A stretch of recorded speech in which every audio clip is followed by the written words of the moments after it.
Loving you has always been easy because it's true. Yeah. I would not believe if someone would have told me you would come along to reveal my soul. Cause I was done with love, my heart had grown cold.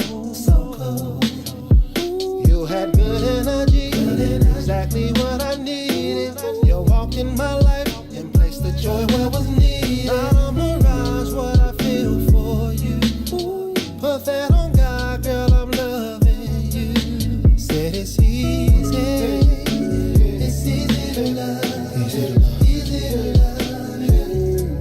Said it's easy, it's easy to love. Easy to love. Oh yeah. Loving you has always been easy cause you're beautiful.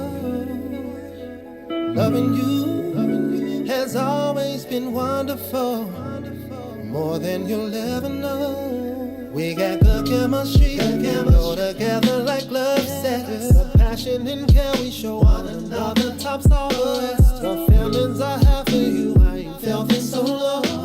What we share together, baby, the bond is so strong. It's no facade of what I feel for you.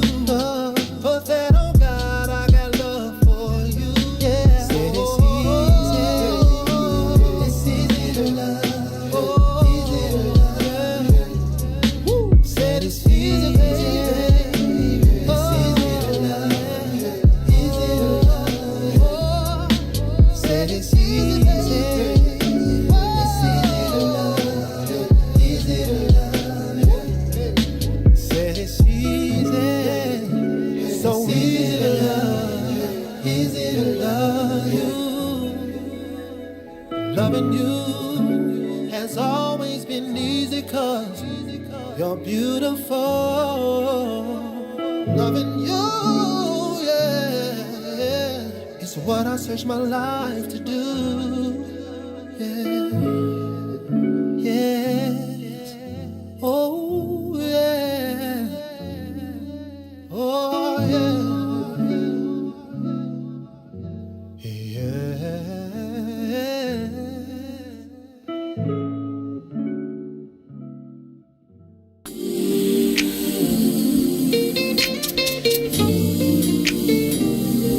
You better be careful, baby, be careful. This is a baby making tone. Better be careful what your radio on. This is a baby making tone. Better be careful what your radio on. You let down your hair when you're feeling sexy. You bite on your lip when you're holding your tongue. You uncross your legs, yeah, without even speaking. Your body is screaming. You wanna make love. I can hear your body language. You ain't said a word, but I know what you feel. Cause I can hear your body language. Say, come on, it's on. The message is clear. Let me pause, babe. You look so good. To gather my thoughts, make sure I'm hearing you right. Baby, slow my baby. If I am mistaken, cause love will be making. I can see it in your eyes. I'm watching every move you make. Yeah, don't go too fast and don't be late. Oh no, all the time you need to take. That's what it's saying. That's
a kind, it feels so nice.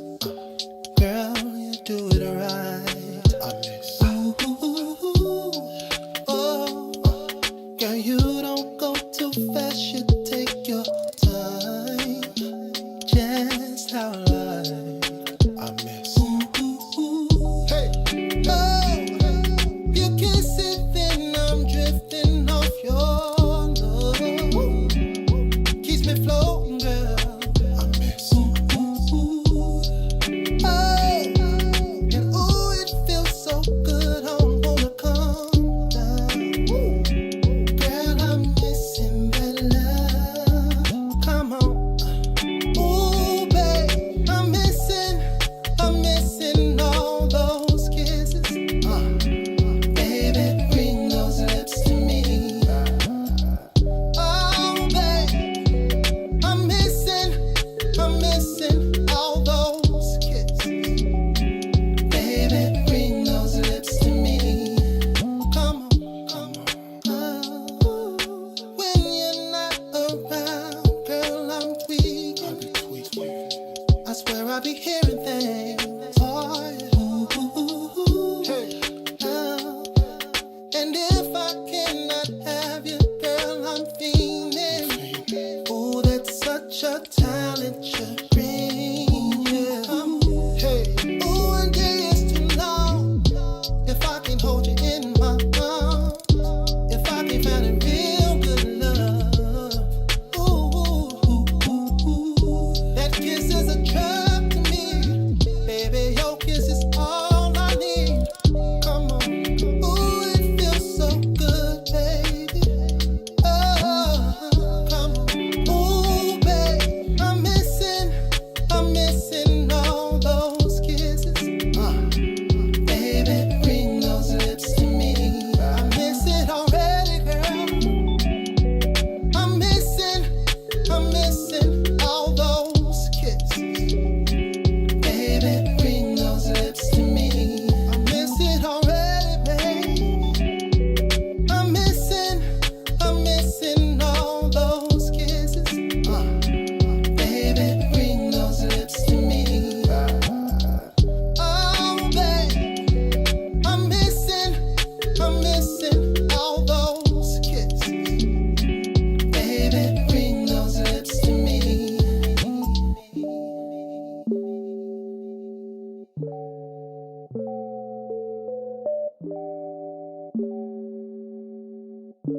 Everybody's talking about the all-new Sam Silk's Chicken and Fish. Place your order today for a delicious meal. The chicken and fish are fried to perfection, featuring a wide variety of catfish, perch, tilapia, whiting, and shrimp. Now it's your turn to see what everybody's talking about. It's the all-new Sam Silk's Chicken and Fish, Chicago's newest spot for delicious meals. Stop by at 2537 South Wabash in the South Loop, or get contactless delivery from DoorDash, Uber Eats, Grubhub, and Postmates. For more info, call 773-807-9010, 773-807-9010. Sam Silk's Chicken and Fish is open just in time for lunch, or take it to the house for a delicious dinner. It's Chicago's new spot for perfectly fried chicken and fish. Don't wait any longer. Try it today. Sam Silk's Chicken and Fish, 2537 South Wabash in the South Loop. Sam Silk's Chicken and Fish. Sissy's Taco Bar Pop-Up is back with more hours and more days. Check them out at their new pop-up location at The Woodlawn, located 1200 East 79th Street. Sissy's Taco Bar offers authentic street tacos infused with international soul. Now every Tuesday, Thursday, Friday, and Saturday at The Woodlawn from 12 p.m. to 7 p.m. New vegan tacos have been added to the menu too. Visit sissytacobar.com for more info. Introducing your trusted source for high-quality Black emojis, better known as Blackmoji. We believe Black is beautiful, and that beauty should be reflected in the digital market. Now there is an app that does just that, starting with Black Greek letter organizations. Blackmoji D9 offers more than an emoji app. It is a cultural experience of Black excellence. Download the app in the Apple or Google Play Store to access a specially curated catalog of emojis representing the Divine Nine. Use the emojis to celebrate Black Week events, acknowledge current events, support social causes, and learn about esteemed Black Week members who blaze the trail of Black history. A portion of every subscription goes toward a scholarship fund specifically for members of Black Week letter organizations to help keep the legacy alive. Download the Blackmoji app today.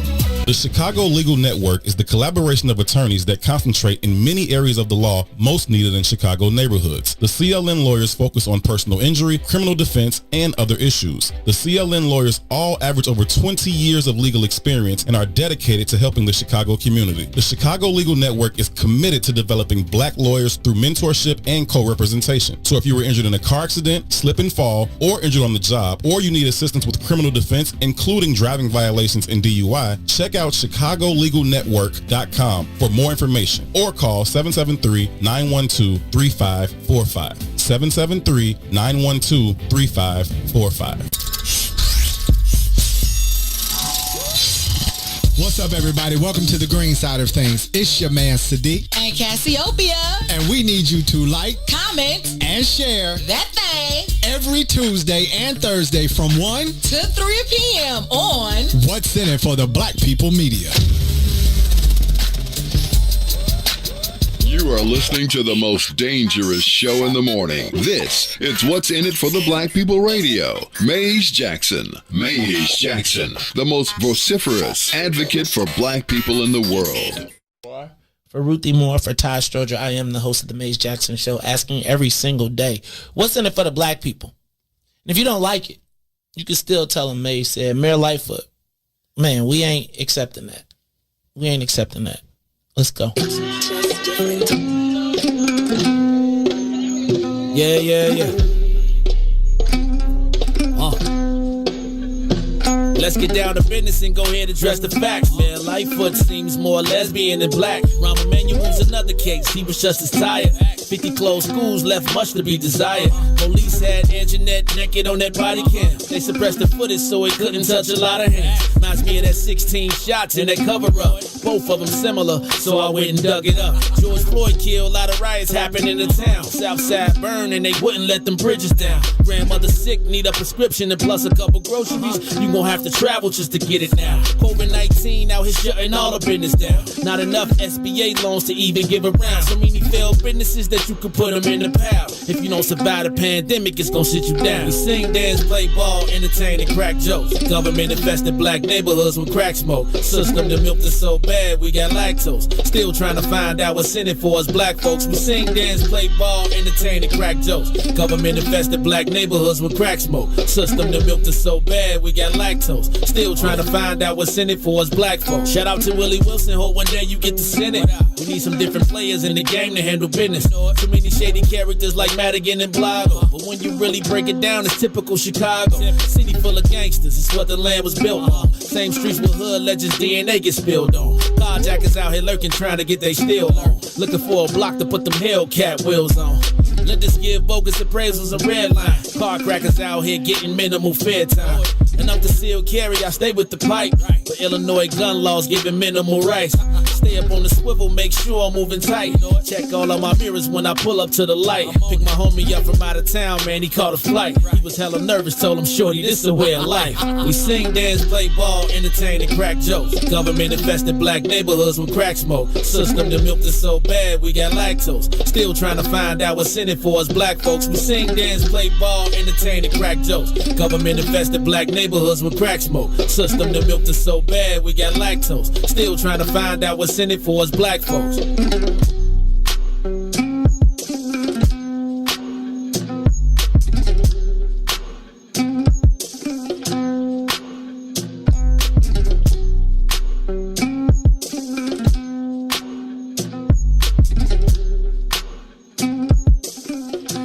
Wake up, Chicago! Wake up, world. This is the Maze Jackson Show. I'm your host, Maze Jackson. Got my co-host, Todd Stroger. Good morning, Maze. Todd, how you feeling, man? I see you rocking. Good morning, your... Ruthie. Good morning, LaRon. Yo. Did you say LaRon? Oh, it's right. That's right. LaRon. Right. Leron. It's French. Leron in the building. Yeah, that is it. Oh, see, that was my French about to move into Arabic accent. You know how I be, Slash Hitler. I steak. Little Leron in the building. We got Todd. Yes, sir. When you walked in the door, the way you were dressed, you confused me. All I thought you needed was some gold boots, right? Because you came in here with some gold boots. Purple shirt with gold writing, and then I didn't pay very close attention to it. Then I thought you were. So first I thought you had on the purple and gold, and I was like, that ain't right. That's what I'm. Then you didn't have on the boots. No. Right, you had on your New Balance, right? Right. So then I was like, all right, well, that ain't it. Then I thought you was representing for SEIU, right? I was like, Todd is in the fight for 15. Look, man, we can't go from 0 to 15 in 1 week. Then when I got closer, I saw it was a Walk to End Alzheimer's shirt. So I was kind of like, whew.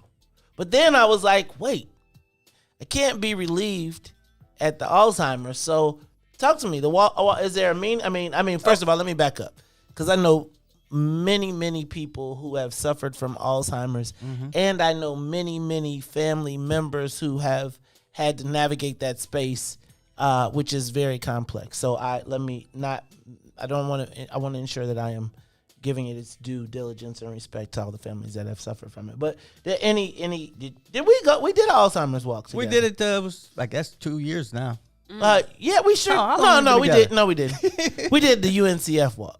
Oh, is that what that was? Yeah, we did UNCF. So I was like, because I didn't get a T-shirt. I was going to be salty. Y'all might need to get tested for Alzheimer's. Oh, Lord. That's not Alzheimer's, Ruthie. That's actually hanging out with my cousin. What about Todd? I got old timers. Todd probably need to be hanging out with the cousins and probably get him right. All right, Todd. Hans and I went to the Alzheimer's. Hans! Yeah. Same dude still owe me $25. That's him. Hey, man. That dude, when I see that dude, I got... There's friends of ours that say that, it's 25% a week compounded. Oh, jeez. You sure they're friends?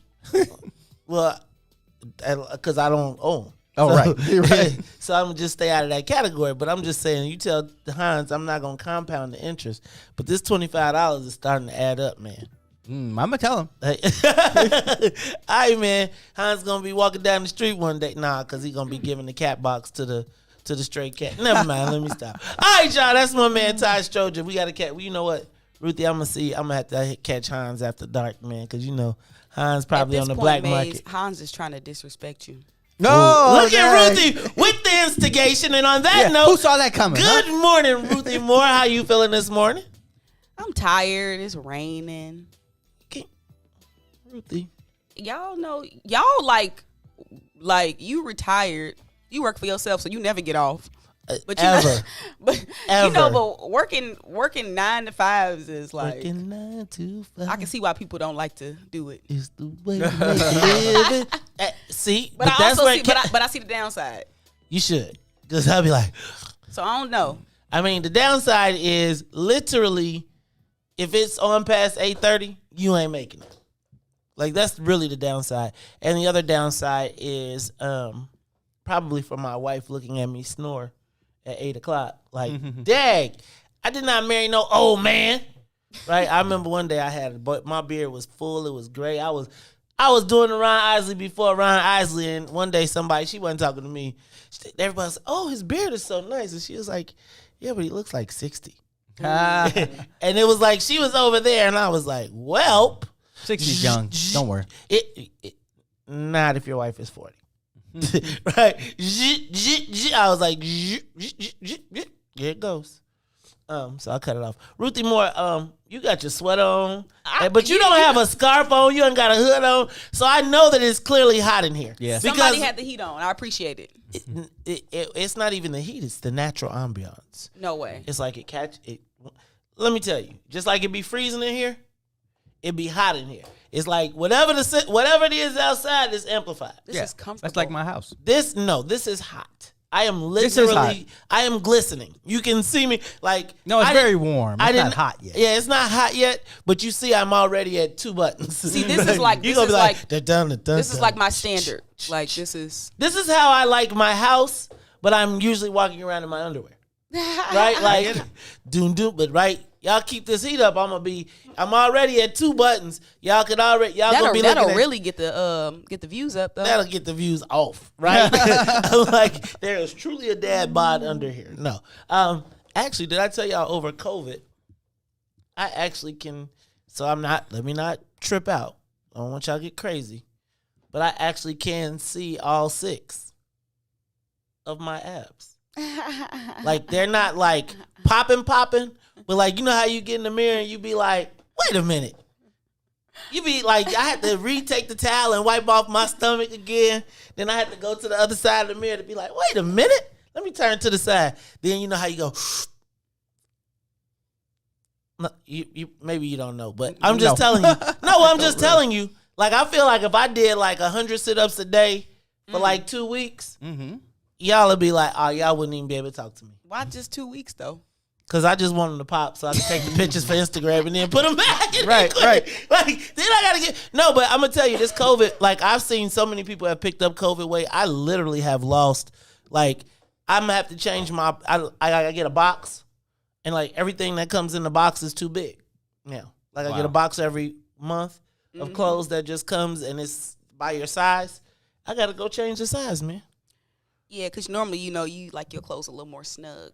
No, I don't really like them that way. It's just they get that way. Right? It's like I'm in this awkward space between large and extra large, right? Where extra large is like the sleeve comes to here. Like as you get, like I really start to understand how old men dress because you be like, man, dog, I don't really want this to be that big. But I don't want to dress like Ron being a schmedium. Ron be like when we got the hoodies, Ron was like, we run around, everybody like, dang, we got to. Ron was like, I need a medium. Medium? He little, he's small. He's no, he is. Ron is. Okay, I barely can fit a medium now. There's no way. Ron is much thinner than you. Yeah, but he's taller. I'm slim. But he's taller. But he don't want to. You don't got to justify your fashion choices because y'all be wearing them big old oversized t-shirts. I don't know. We don't. We just no. I don't even wear. Actually, I've come back. That's the problem, Ruthie. It's like the schmedium. There's like not a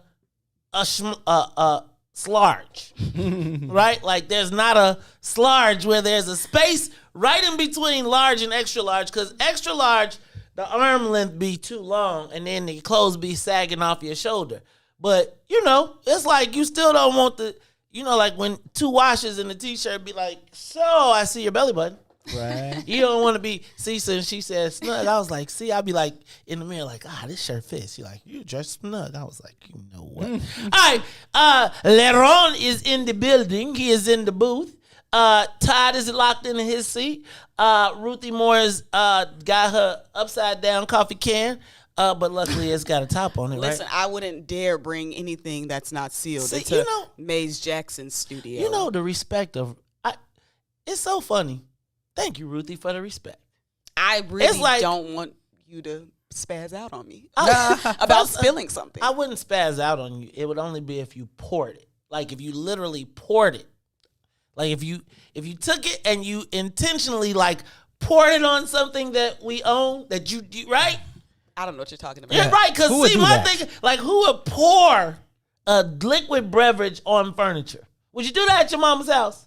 Maybe if I was. What would your mama say? What would your daddy say? That's always the question you got to ask yourself. Right? Would you? But see, that ain't your mama's house. See, that's all part of ownership, though. Anyway, it's all good. It's all good. See, it's the half full. It's the half full. He could have poured the whole bottle in the seat, right? But luckily it was half. So I'm happy, right? There it is. Look, the new Maze, right? All right, y'all. We are locked and loaded. I love. Please clip that. I love me. I do. I really do. I learn quickly. So let's do this. Leron, let us get our flight check ready and let us get this thing up to 60,000 feet. Let's go up, up, up and away. It is the Maze Jackson Morning Show. And Todd, yeah, we're going to have to stay out of North Carolina. Because did you see your boy Hubert Davis? What'd he do? I mean, I know he's the coach, but... So shout out to Hubert Davis. And then I got to take it back afterwards. So we're going to talk about this. Because it was, first of all, Hubert Davis, first black head coach of University of North Carolina. That's like a flagship school. Yeah. So as he was acknowledging his blackness, the significance of being the first black coach, he felt obliged to say, "But I do have a white wife and 3 children." In the speech, they was like, it almost was the most I love very smart brothers. They was like, it was almost the most uneventful speech until this moment. I'm gonna play it back, and then I'm gonna talk about it because first of all, this interracial dating thing, love, marriage, I'm not gonna get into the black and white of it, but I do think Ruthie's going out with a Laotian. I'm gonna tell you what. If Ruthie come in here with a white man, it's gonna be a problem. I happen to think that if black women started swirling more, I think it would. We would have higher marriage rates. I'm not gonna argue with you. I'm just gonna say if you walk up in here with a white man, I'm just letting you know. What if he ain't like? What if he like Irish or that's white? Jewish? White. Go ahead, pick another one. Yeah, pick another. Armenian, white. Greek, white. Man, do you know how you be talking to Greek people and Italian people, they swear to God they not white. They be like, they were against us. I talked to a Greek dude and he was like, man, the Klan was formed to get us. Yeah, some of them feel that white means like Protestant. Or white Anglo-Saxon means Protestant. WASP. Yeah. As in the gangs of New York. Right? That's what them people was. The Tammanies, wasn't they? Well, that's why they were gangs. They were all kind of people. Right, but the ones they was mad at the people for getting off the bus. Anyway, long story short, we are up 5. We gonna talk about that because that's gonna be a good one. Does your other side of where does love count in blackness? Can't you just be because every time I'm just saying because you ever watch them went out of movies? vogue after I got married. There's still love. I still love my baby.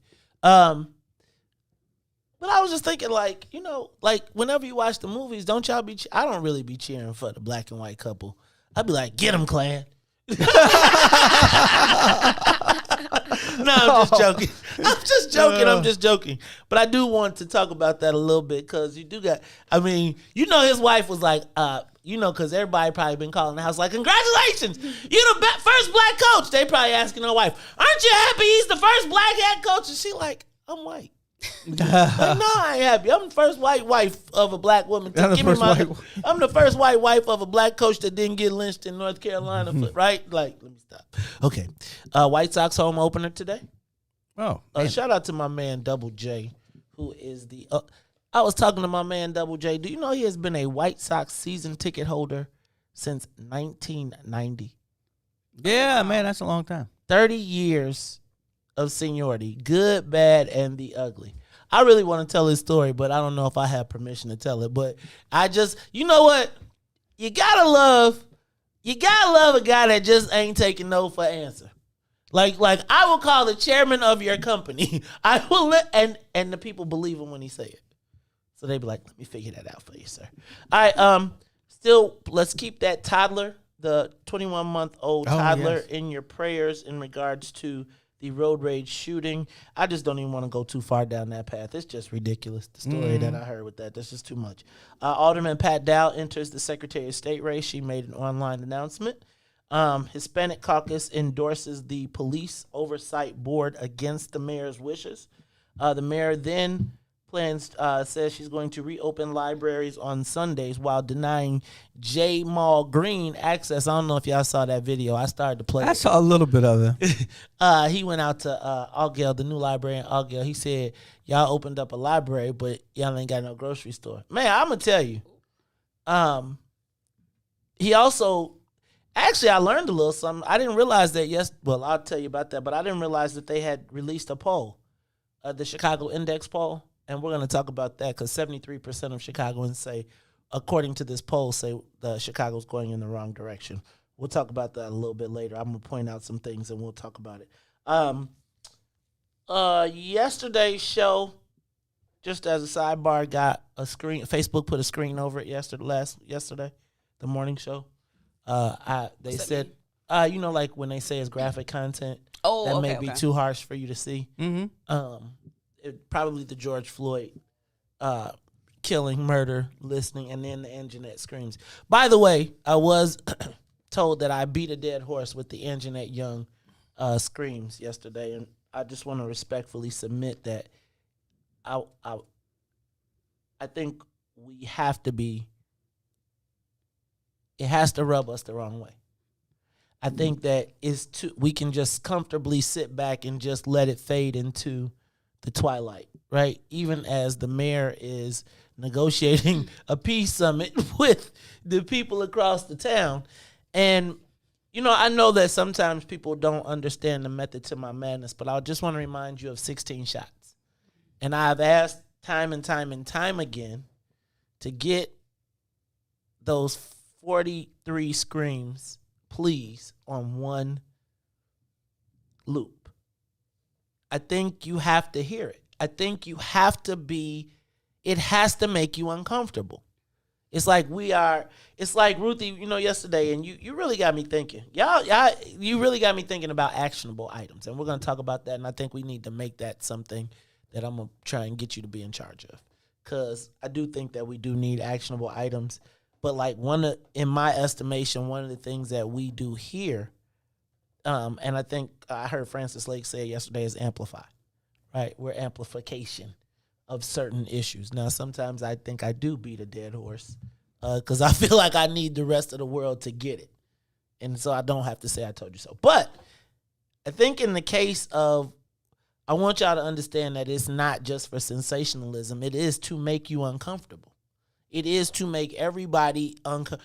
The best thing that could happen for everybody involved in this situation, except for Anjanette Young, is for everybody to not hear it anymore. To not think about it, to be able to put it out of your mind, right? You heard they sent that lady a note that said you get 0. 0. You see, so I just need for y'all to understand, I'm not crazy. And it is an irritant. The irritant is to make you do something. If you have an itch, you scratch it, right? There's a method to the madness. Look, we're going to take a quick break. We're going to finish these headlines, and then we're going to go to the social media question of the day. Lil Ron, take us to a quick break, and we'll be back after WIFTBPM.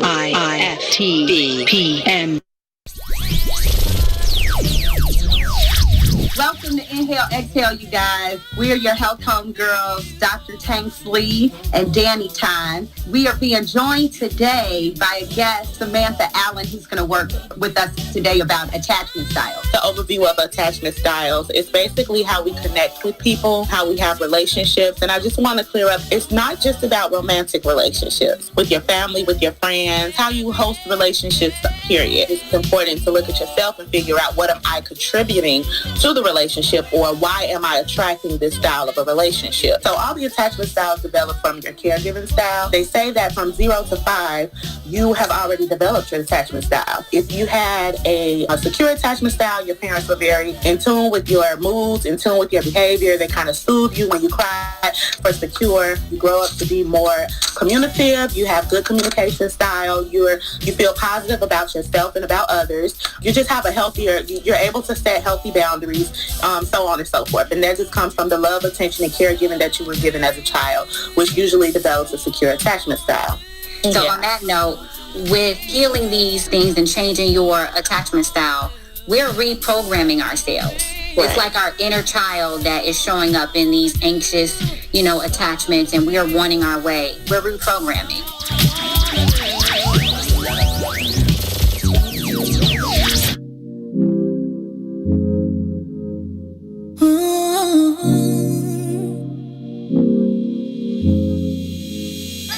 You see me, you see him, my best friend. He hold me down like ankles fighting the waves. Not to my crime, yeah, I do time. Till I'm with you, I'll be counting the days. Yeah, ooh, been through so many things, but we always get through. Yeah, ooh, it ain't always perfect, but it's worth it.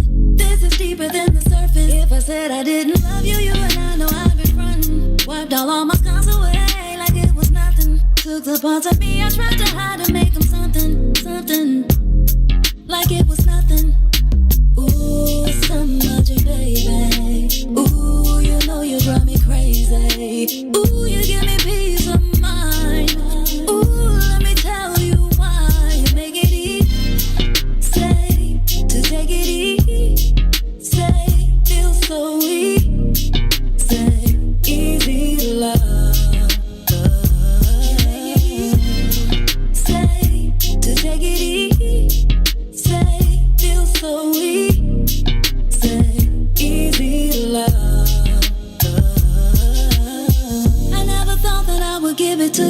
But now I don't think it's the time, I won't do it. I think it's cause the way you talk to me. Know how to say it without making me feel little. You're gracious even when you pop off on me. When you get done, I got a little something to drop off on you. Because you earned it with the time you took to put it that way. You got me liking to get put in my place. I didn't love you, and I know I've been frontin'. Wiped all my scars away like it was nothing. Took the parts of me I tried to hide to make them something, something. Like it was nothing. Ooh, some magic, baby. Ooh, you know you drive me crazy. Ooh, you give me peace of mind. Ooh, let me tell you why. You make it easy to take it easy. Say, feel so easy. Say, easy to love. Easy to love. You make it easy. Say, take it easy. Say, feel so easy. Say, easy to love. You make it easy. You make it easy. WIFTBPN. I think that the black community is starting to realize the mayor may not necessarily be an ally just because she is black. Live from What's in It for the Black Media Studio. Our representatives don't necessarily get a pass just because they're black. We've got a challenge in the black part of Chicago of holding black politicians accountable. You're listening to The Maze Jackson Show. This is Chicago, so I understand the Chicago way. I ask every day what's in it for the black people. With Maze Jackson. Come on, y'all.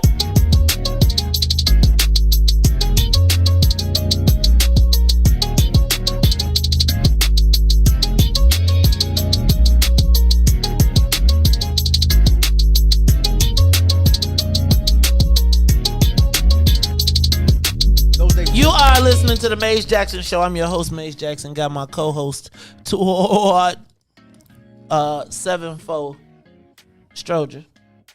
Y'all know Todd was folks. Yeah, because he's from the lower end. All right, the lower end. Oh, no, he's from Avalon Park, so that probably would have made him a stone. Right? I got such Chicago roots. I am. You a universal? You universal? I am what old black Chicago was. What? You a policy king? You was a former policy got that. king? If that was the case, I'd be in Arizona right now. But I got roots from the South. Okay. Arkansas and Mississippi. I got roots from the low end. Oh, now it's the low end, Ruthie. It was the lower end. And I got roots right where I is. Okay. So that make you 11 points. I don't know what that means. Wait, you got any felonies? You ain't from Chicago then. Not Chicago. You ain't black. You ain't got no felonies. You ain't black. That is a horrible thing. That is terrible. That's a horrible joke. Okay, let me say this. If you've not had interaction, if you haven't been arrested, are you in the minority? No. Of blackness? No, most black people haven't been arrested. They just have had an encounter with a police officer, which they were very uncomfortable with. Okay. All right. Ruthie, So- you ever had one of those? Just wondering. Ruthie like, she ain't finna tell you her business. You know, Ruthie be like, No, is this my business? Y'all know I be on the straight and narrow. No, but no. See, that's the point. I'm gonna just tell you. being pulled over. Ruthie, I could put see you on Ruthie as a that kind gang of chief. encounter. I could see Ruthie walking No. around. I could see Ruthie Slapping as people? yes. I could see Ruthie as the minister. Let me stop. That's a misconception. I got you. I really am a very Let me see nice your person. hand. Open your hand up like this. No, do it like this. Very, very Ruthie compassionate. be like, what is it, Ruthie? They be like, Ruthie was like, 75 to the left eyelid. No, you know, no blink. Well, okay, so I see. Look. No, I have you administered. I do think that I think that there are like rules and things, and if people follow certain rules, like within a certain context, then things tend to go more smoothly. And again, like it's always got to be like consequences, like. For something where, like that's the problem. We don't have no consequences. Yeah, that sounds like not physical. 50, not physical. 75 to the eye, no cover. It ain't blink. It don't gotta be physical. Like what it gotta be? It like literally. You There can just cut has them to off? be there just has to be consequences because we give too many passes. Like people are able to just do way too much with no consequences. And that to me is the whole lick of what I was talking about yesterday. That I think, first of all, I really think I agreed with you more than I disagreed with you yesterday, especially when it came to that Latino community being like, "Yo, Joe, I don't really care what none of y'all say. Like, we have all decided that we don't care about your COPA. We don't want," I mean, they straight up said, "We don't want no old retired white cop telling us who killed our people. Give us the tape and we'll decide. And we'd like to invite you to a peace summit. Otherwise, just so you know that when they shoot you on the block, they can run in our stores in Little Village and hide, and everybody gonna be like, no hablo inglés." Mm-hmm. They told you everybody's in on it. That you will find no quarter. And I just thought that was,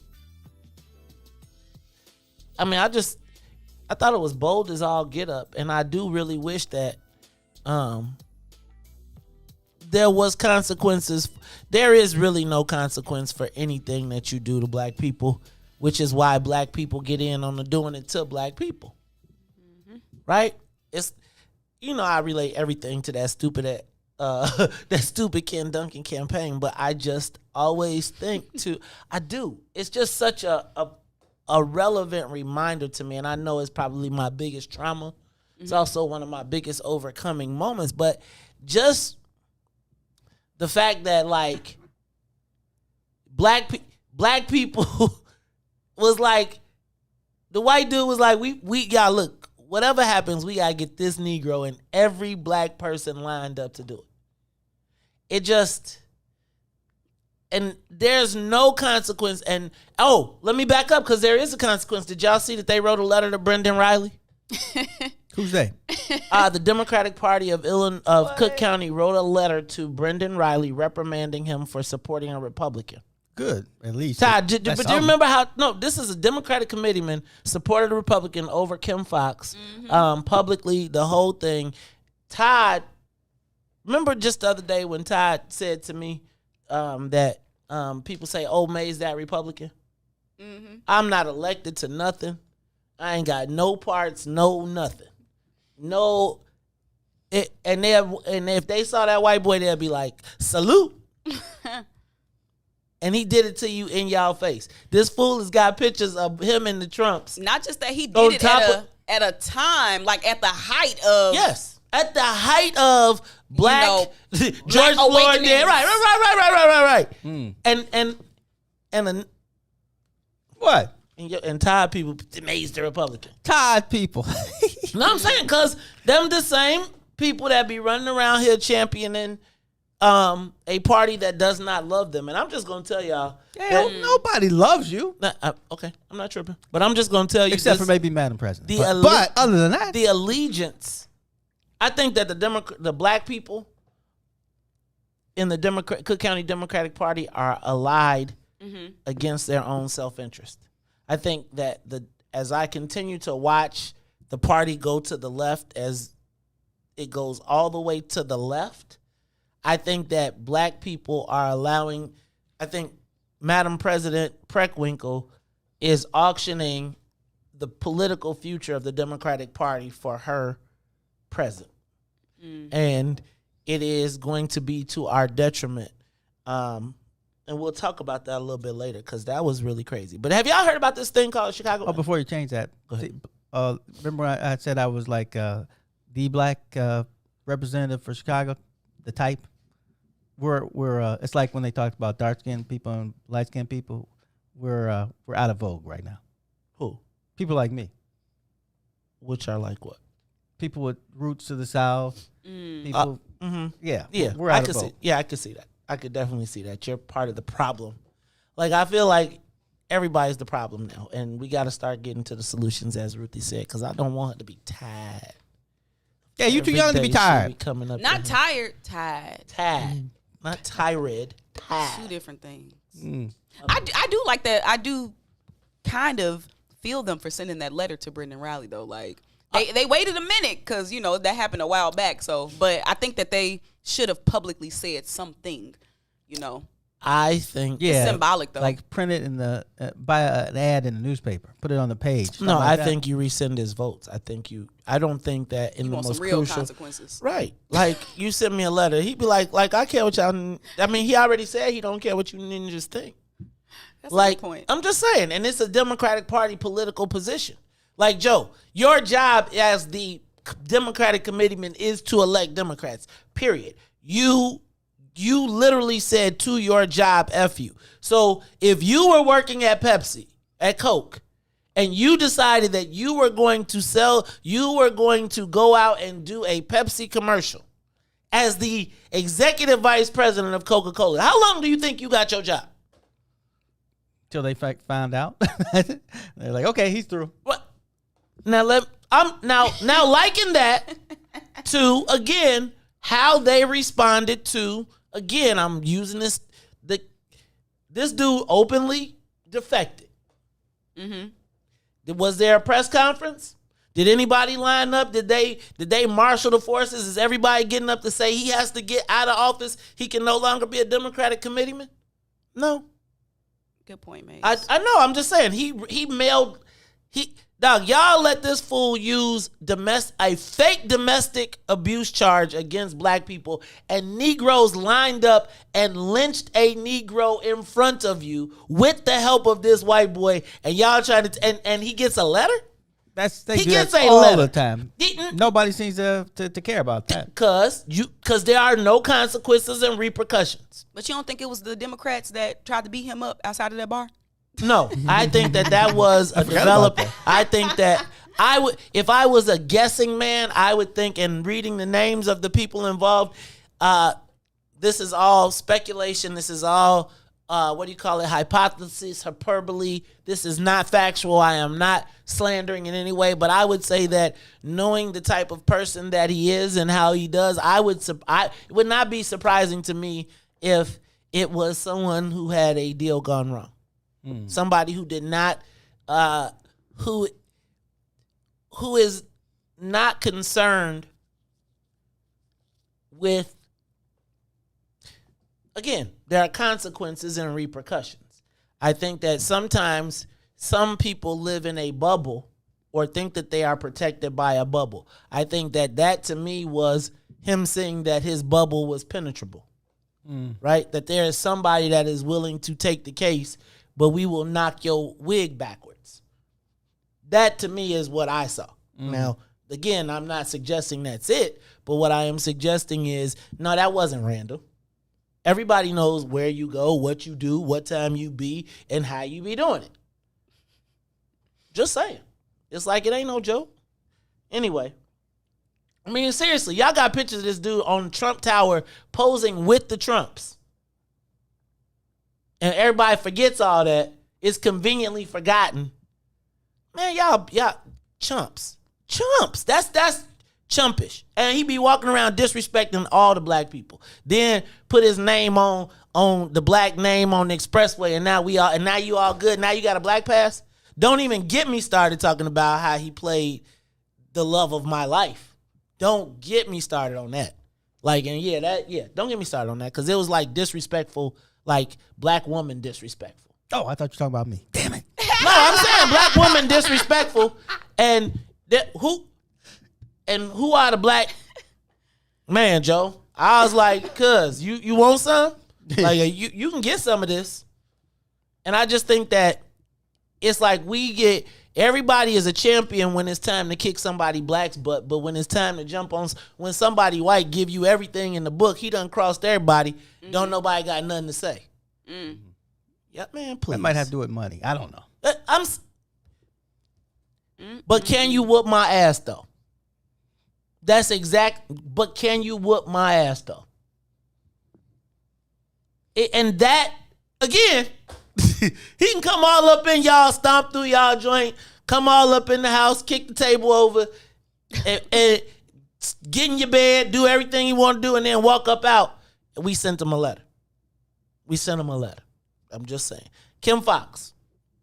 That's the flagship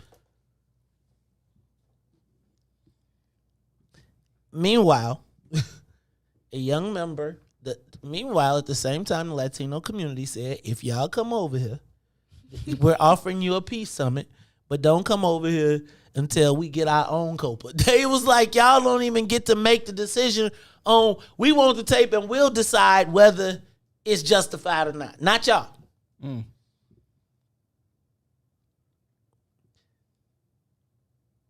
You and everybody was in the press conference. That's my point. The preacher was in the press conference, the teacher, the gang member, everybody was in the press conference as a unit, like, yo. Had the kids. Right. right. Abuela. Right. Everybody was there. They had old men who could barely stand up, like, yo, we all come in, little Velita, with that bull if you want to. Police.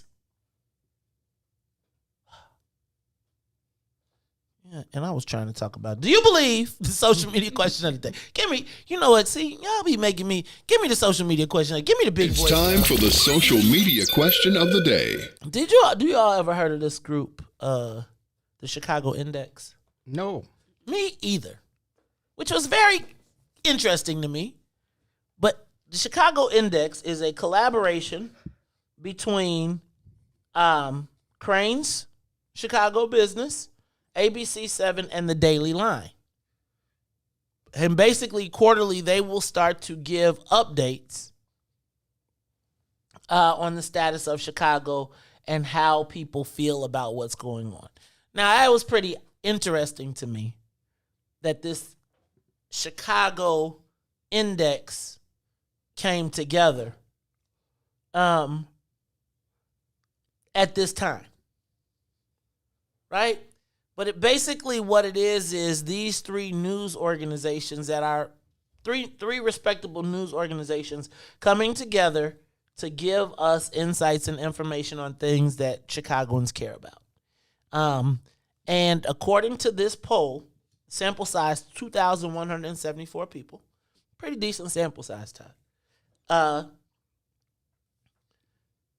The poll found that 73% of Chicagoans feel like the city is on the wrong track.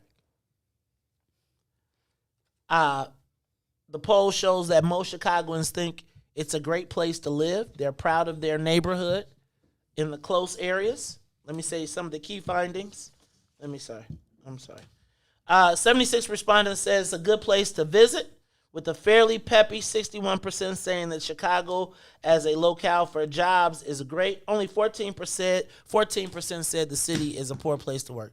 That's probably the unemployment rate of the black people in Chicago, right? Realistically.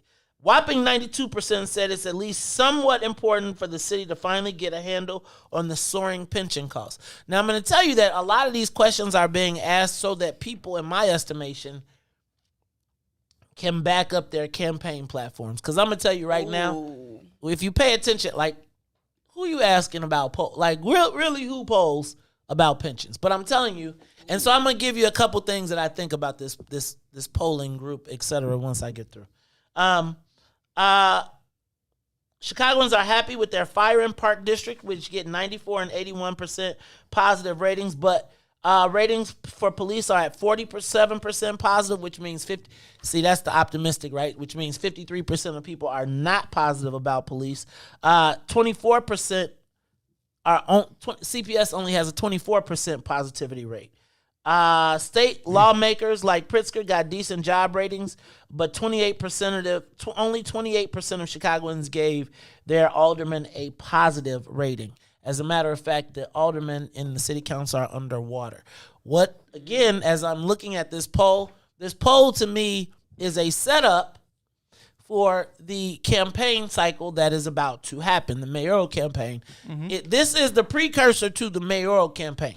Now, what I'm going to tell you is somebody real rich got together and said, we going to fund this creative opportunity that is going to drive sales, subscriptions, and viewership for the three entities that are involved. When you read a 73% poll commissioned by those three entities, it's automatically legit in the eyes of Maybe not Black Chicago, but the rest of Chicago. Mm-hmm. ABC, the Daily Line for the insiders, and Cranes for business. ABC, the largest news outlet in the Midwest, right? Yeah. Cranes, the most respected business publication, and the Daily Line, which is the insiders' newsletter on Chicago city politics. 3 most legitimate sources. So now there's instant credibility. So again, when they say to me, great place to visit, that's tourism. Mm-hmm. So I'm going to probably work that into my message. 92% say it's important to get the pensions in line so that when I make my move to resolve the pensions, I got backfill when I go talk to the unions. Some would say that the reason that Bill Daley did not win the mayorship was because he walked into labor and said, I'm giving you a pension haircut of 10% across the board. And while they really didn't care in the race, at that point he became an enemy, and that's what encouraged them to invest the $2 million that tanked his race.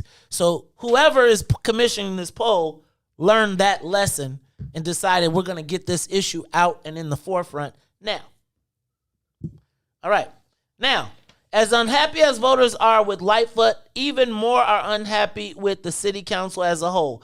93% giving the body negative remarks compared to 84% give the mayor negative remarks. As typical, they're typically warmer about their own alderman, with only 72% negative for their own alderman. But that leaves that 28%, and that 28% is usually the ones that in the wards that vote, that are the consistent voters.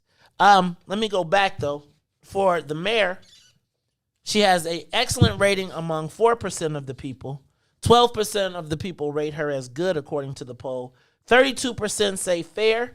50% say poor, according to the poll. Right. You think about it. She's only got 16% positive. Right. J.B. Pritzker, they say 60% positive. I would not be surprised with that, considering the entities, again, that are involved. No, I'm saying, I wouldn't be surprised. And if my guesses were right, I'm going to tell y'all about what my guesses and how this is coming about is right. This is a precursor to the mayor. But what would you say? Do you think Chicago's on the right path or the wrong path? This poll, precursor to the mayor's race. I'm not going to doubt the legitimacy of the poll, but I do want us to be clear, black people, that the mayor's race has begun and the purchases of the entities are in place as we speak. The buying spree has begun. Let us continue. We'll be back after these messages. WIIFTBPM. WIIFTBP. Media's just for you and me. WIIFTBP. Media's just for you and me.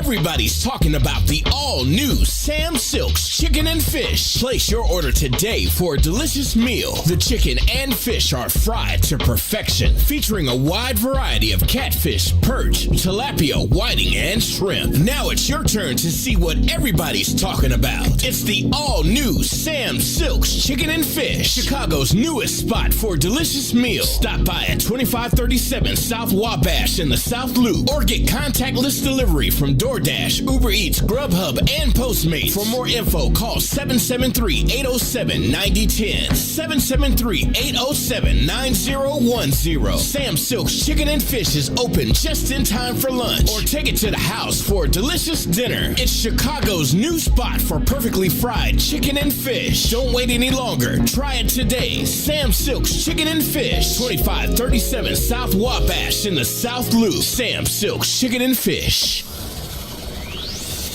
Shop at Black-owned and operated Solo Beauty, where you are appreciated and respected. Located at 8158 South Cottage Grove, Solo Beauty can supply all of your black hair care needs. Solo Beauty is open from 11 a.m. to 8 p.m., Tuesday through Saturday.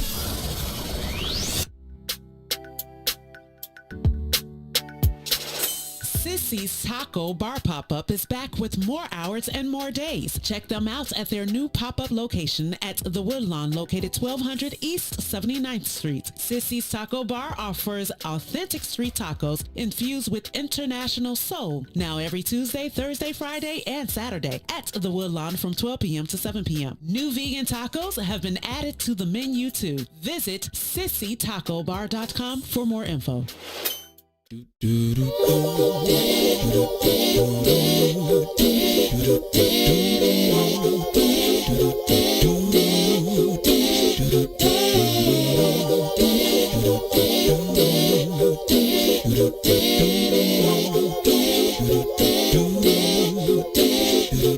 Well, sometimes I go out by myself and I look across the water. And I think of all the things, what you're doing, and in my head I paint a picture.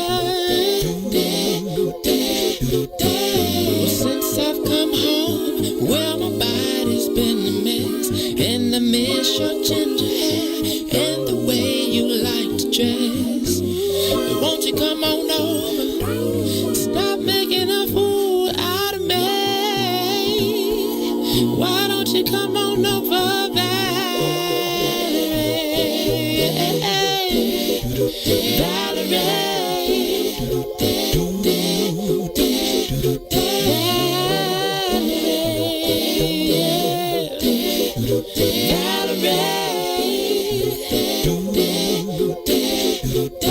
Did you have to go to jail? Put your house on up for sale? Did you get a good lawyer? I hope you didn't catch a tan. I hope you find the right man who'll fix it for you. And are you shopping anywhere? Change the color of your hair. Are you busy? And did you have to pay that fine that you've been dodging all the time? Are you still dizzy? Since I've come home, well, my body's been a mess, and I miss your ginger hair and the way you like to dress. Won't you come on over? Oh, stop making a fool out of me. Why don't you come on over there?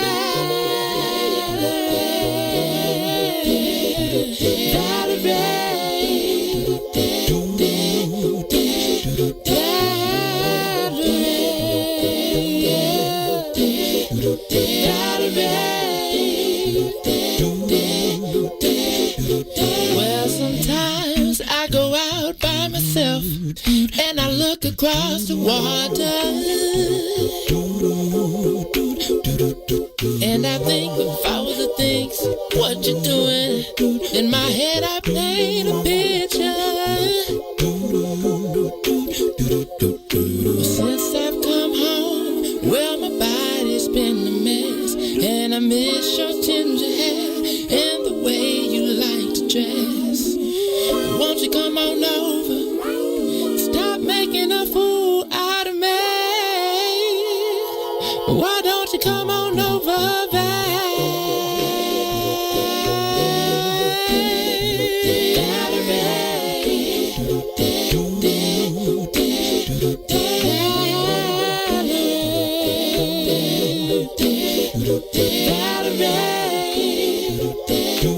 why don't you come on over,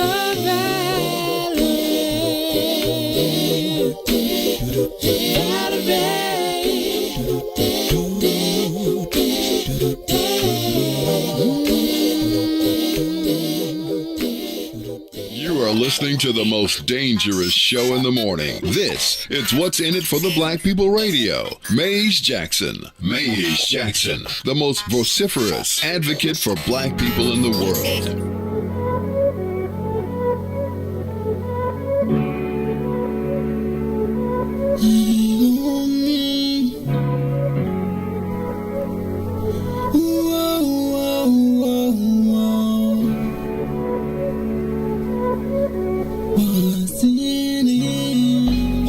For the black people, cause economically we are not equal. Waking up to last, can't doze no more. I told y'all this, that dangerous show.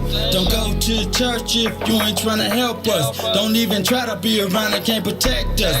We see the lies of the politicians. We need money, no symbolism. It's Maze and Sonia and Ruthie and Todd explaining how we all come from God, giving us tools to beat the odds. If we united, our movement gon' start. They ain't tryna help us, they ain't tryna do nothing. We gotta do something, we gotta stop running. It's time to confront the problem.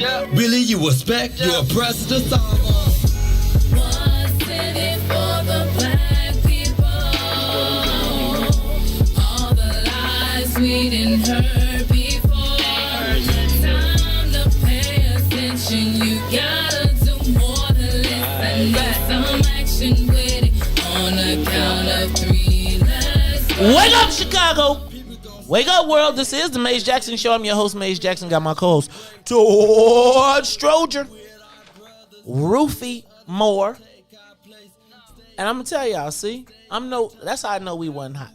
It wasn't cold in here. I mean, it was hot in here because we got the air on, and she still didn't go get no sweater. Cause I ain't feel like hearing y'all talk about it. Oh, come on. You ain't cold. You cold now? It's not. No, it's no. Remember, we started off like perfect for me, so overly warm for y'all. And so then the air been on. So now I'm like, I'm okay. I know y'all are probably comfortable now, right? We gon'. I'm right. I'm like a little bit, but if I calm down just a little bit, I don't get excited. I don't read these polls. I'll be okay. But I do want to tell you all that this poll released, what was the name of it? The Chicago Index or something? The Chicago Index. My estimation, it is the launch of the mayoral campaign. It sets the stage, the narrative. Obviously, it forces the mayor to respond. And now the commercials will begin to be made. I cannot wait to watch the press conferences today. I got to check out Politico and check out the mayor's schedule, see where she's at. Because y'all know that during the press conference, they're going to be asking questions. Now, the mayor's office has already said they question the methodology of the poll. Yep. I'm going to tell you, whoever put this together was already anticipating that, because if you check out the poll, before she said it, they actually imprinted it in the article. Said methodology. This is the first edition of the Chicago Index. The survey was hosted by the PollCo online civic engagement platform during the weeks of March 8th through March 31st. Part of the reason I think this has happened is because a lot of people said that the mayor was still referencing the poll from a year ago, in which she had a 73% rating. And this is really the first poll that's been commissioned since everything has happened. Like, all the dust is settled and everything is kind of like, cool. God help us if anything happens with the Derek Chauvin case. But everything is straight right now. So, respondents were recruited through a multi-mode, multi-contact method employing mail postcards, online invitations, and social media campaigns. The outreach resulted in a total of 2,174 surveys completed. The precision of this poll, applying a Bayesian credibility interval for a sample of 2,000 surveys, is plus or minus 2.5%. Y'all understand, they're like, our joint is airtight, Madam Mayor. Chicagoans love Chicago. They just don't love you. You think 2,000 people is enough, though? I think it. What I would want to see is the racial demographic of the set. Like, I'd like to see like the what we call the crosstabs, right? But I believe that there is. My bet is that this poll will be released and we'll be able to find all of the details because it fits the narrative that Chicago is heading in the wrong direction. So be on the lookout. When you see that, when I saw that, 73% think Chicago is on the wrong track. Look at that to be a continuous narrative because I believe that at the very tip top, when you see places like the Economic Club and you see the titans of business, remember when I told y'all about them contributions? And the mayor of Chicago only has a little less than $1 million? Mm-hmm. In my estimation, those checks were like the FU checks. Like, you can't call me back and say, give me more. Because I gave you 1,000. It's not looking good, Todd. Looks like the setup is in. Be on the lookout. I'll be interested to see which black media outlets join the campaign. Which one, for or against?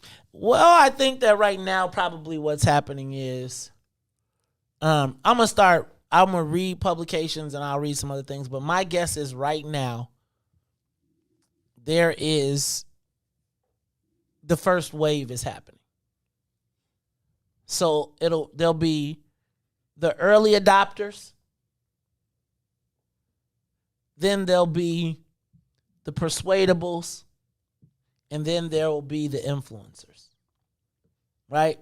As we start to think about this campaign. And I think that what probably is smart is you probably are now building that campaign so that you're not popping up, like that there'll be enough people that say they got relations. So I would just tell you to be on the lookout. Watch. When I saw this poll, I was like, oh yeah, the mayor's campaign has already started. I knew something was happening. I mean, you think about Cranes. They went from the credibility story to the fundraising to now they're part of this collective that is talking about the downplay of Chicago. Well, I think the business community has kind of shot their shot and said, hey, we don't think you're with us. So here we go. The capitalists. Where does that leave the socialists? Because the socialists, by the way, are no, but the socialists, by the way, probably a lot of that is in the CTU. I don't know if you saw CTU just told the mayor that they want a 1-week hold on the school openings for high schools. High schools are due to open next week, and now they're saying that the CTU is now saying that they want to not open schools. So now the mayor's in a press, right? Because if you're saying, Todd, that the business community has already said you're not with us, right? And the socialists, what does that leave? The sliver in the middle? Who is that group? So let's back up. CTU now is saying that they do not want to open schools next week, which clearly means that they had a plan to open schools next week. Right. Are they going back on their word? Or they're saying that they want to await the COVID test results. Because, just so we're clear, Illinois is at the highest COVID rates since January and still climbing. Now, I started to go back and play clips of the mayor and what she was telling us in January, because if we're at the same rates in Chicago, so the state is at 4.2%. Chicago is at 5.1. Really? That's awful. Now, I want to say 7 was when they were shutting the whole world down. Right. I want to say maybe last Friday, they said we were at 3.8. So this isn't good. So my question now has to become, do we give CTU a pass? Are they right? Leaning tower of Ruthie over there. I seen your face. Talk to me. What's up? Well, I kind of always thought from a while back that the Chicago Public Schools should have just stayed closed this year altogether. And I think that other school systems across the nation are kind of like optional, where the young people can either go in, they can stay at home, do a hybrid. But we have that here. But I think that in the absence of a true plan, with the pandemic, everything is just kind of kick the can down the road. Because remember, during the first quote unquote lockdown, it was just supposed to be for like a couple weeks, and then it was like, okay, now y'all got to stay at home for a month. Okay, we'll try it again but now it's like up. So I think anything can change at any time, and I really do think that they should have just kept the schools closed until they figured out the politics behind it all. Because we know that it's kind of science, so you can use the science to waver in any direction that you want. So you can't say it's science at this point, because everybody using the science to their own benefit. What's that, unconscious bias or whatever they call it? So is CTU wrong? Should they not go back? Should we pause? I mean, I do think that we are. The other thing I want to throw into this mix, and then I'll come to you, Todd, is we also have not seen any reports on the CPS, like positivity rates. What have they done? What have the responses? What have the cases been? So I would tell you, if you were to ask me, and I saw Preston say, I'm sick of CTU. So I got a thing. Like, I feel like I could be sick of CTU, but they keep winding up on the right side of it. Mm-hmm. Right? Like, depending on if the congruency of the messaging you care about that.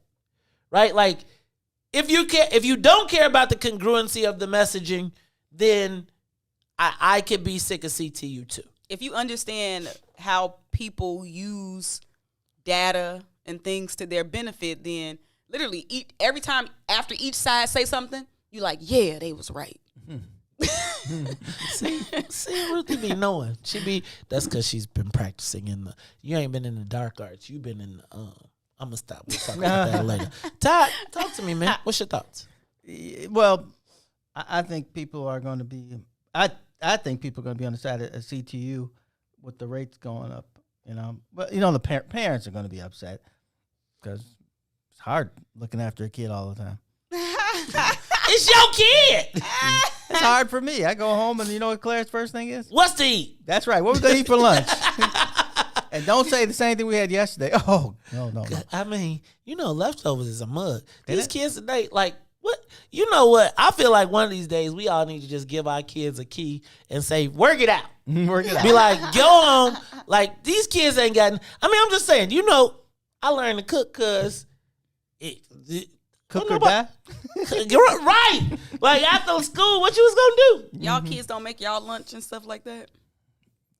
No. Hans, Hans is Hans very hands-on. Hans be making munchy pizzas at night and be like, you can get some of that. Because Hans be at the cookie store. I'm going to stop. Go ahead. Claire's getting a little better at it. I think she's like, Todd, like you said, eat or die. So, Todd, you and Janine got to get in the kitchen, man. You raising your dowry back up. She can't cook. MJ going to be like, yo, what you mean you can't cook? Oh, she did make and she did point it out to us that every holiday she makes a breakfast for us. So she made some kind of rolls with strawberry jam in them.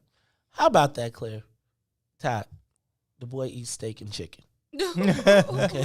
The boy eats steak and chicken, right? I'll get her by the grill during the summer. All right. So y'all, CTU, should they go back to school or not? So let's take a vote. Should the kids go back to school should the high schools open with the COVID rates flying up? I'd take the week off. You take the week off? Ruthie. I say go ahead, kick the can, take the week. I say y'all be playing with these kids' emotions. No, I think, like Todd said, it's the parents that's tired of watching the kids. I would tell you that it's probably mutual. I think the kids tired of being at home too. Mm-hmm. I definitely think, and if the kids do not have outlets, 100%, then they want to go back too. Well, it's about to be warm, so they might not be. Like, I mean, they might be outside shooting. I don't know. I wouldn't take it that Okay, far. let's just say this though. But unmonitored, Yes. unsupervised. Yes. Right. But then they're gonna cut down the basketball rims again. I know Remember they're last year up now because I passed a few places. People out. I'm just telling you like this. I feel like I don't know that we have any more plan now for this pandemic than we did in January. I mean, I know we have shots, but I don't know if we have any more plan. The shot is the plan. Okay. It's shot or bust. But they just told me it's gonna only be good for 6 months. Man, listen. I bet you they could give us water right now and people would take it and go outside. If you were on the investment board of one of them pharmaceutical companies, wouldn't you want your stuff to only be effective for 6 months too? But isn't that how? I mean, I don't know, but I would guess that's how the flu works. They at least give you a year, Todd. They at least give you a year. So I hope that this is. So did I tell y'all about the conspiracy theory somebody gave me about this? This is all pure rumor and innuendo. Pure rumor and innuendo. I promise you, I want you all to know that this is pure rumor and innuendo. But a while back, someone that I know was talking to someone who knew about the coronavirus before it was here and said that it was a Chinese virus to weed out the weak, right? And it got out the joint. And seems like... When you say a Chinese virus, you mean that they were engineering it? Yes. The Chinese were engineering it. To thin their weak. Hey, man. Well, you know, Maze. Don't. I know. I think bio warfare, germ warfare is a real thing since them white people put them coughed on them smallpox blankets. Man, I'm with you on that. It's always been a real thing, yeah. You know what's scary to me though? Is that this is like the Planet of the Apes, y'all. Like really. They was like a virus came. Like if you watch the beginning of the Planet of the Apes, there was like a virus came and it wiped out the human population. The apes won. Hey man, I was rooting for the apes. I ain't gonna even lie. As long as they wear clothes, I'm good. As long as they wear clothes. Ruthie, they gonna be having Ruthie on their arms swinging from tree to tree. Ruthie Rogers gonna be chasing you. Right, come back here with my little Ruthie. If I got them Planet of the Apes apes on my side, I'm good. Right, but you know. I didn't see the new Planet of the Apes. Was there a nuclear war? No, it was a virus. No, see, in the old Planet of the Apes, there was a nuclear war, which is what really destroyed. That was the other part. They got. So I think they'll. No, get I don't to mean that. destroyed. I mean there was a big war. That happened. Yeah. So the Planet of the Apes, the new stuff, is really remakes.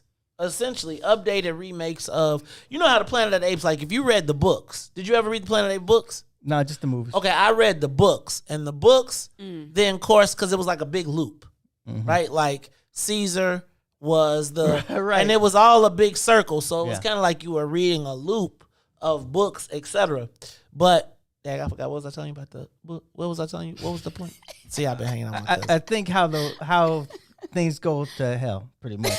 Oh no, but the whole there was a war, and like remember how like the Planet of the Apes used to come on the 3:30 movie, and there was the like if they had the one where they had the space suits on movie. and all that, Yeah, that was the one where the nuclear bomb, they was worshiping the nuclear bomb. It was the last people that was left. Right. They haven't made it to that one yet.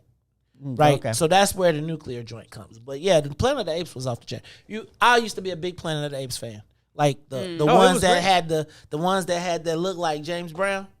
Remember the ones in the 70s? Ooh, They it looks so fake. Now it does. Back then it didn't. I don't know how y'all used to watch that stuff. Huh? Oh, it was great. The Charleston Heston, man, and don't let that joint come on late at night. Like, don't let it be the 10:30 movie, the Planet of the Apes, because I could stay up late and go to 10 and I'd just be sleeping. I saw it at the theater. My uncle took us. One of the few things I remember doing with my uncle. Really? I never went to but I'm going to tell you what. But I feel like the Apes was the Brothers' revenge movie. But they had to make us the Apes. Yeah. That's what I felt like. Nothing wrong with being the apes. The apes were cool. I Apes kind of was liked them, whooping. actually. The Apes, even though I didn't like the new whatchamajig. I didn't watch any of that. Them talking was probably taking it too far, though. No, that was the whole point. Yeah, if they can't talk, if you can't communicate in that fashion, then you can't even have a It was funny because remember, rebellion. at that point, humans couldn't talk. Like in the original Planet of the Apes, how Charleston Heston got, "You filthy ape!" And they was like, he can talk. Yeah, that's right. That's right. Kill him. Yeah, right. We can't That's have these. trouble. Look, it was like, it literally was like the black people. It was like the black people was the apes. Revealing they could read. And bingo.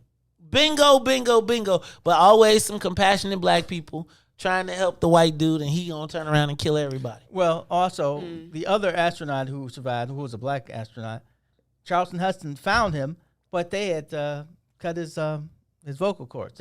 There was a scar, and he couldn't talk. Right, because they couldn't let people know Yes. that they talk. They couldn't let people know that we were equal. I'm telling you, the Planet of the Apes was about black people. It really was. It was. It was about the civil rights movement. That is exactly. And then just think, Charleston Heston turned out to be a racial racist. Oh, Mr. NRA. Yes. Oh, kill the black people out of here, you filthy apes. Get your hands off her, you filthy ape. Ruthie is like, what the hell are they talking? I seen the new one.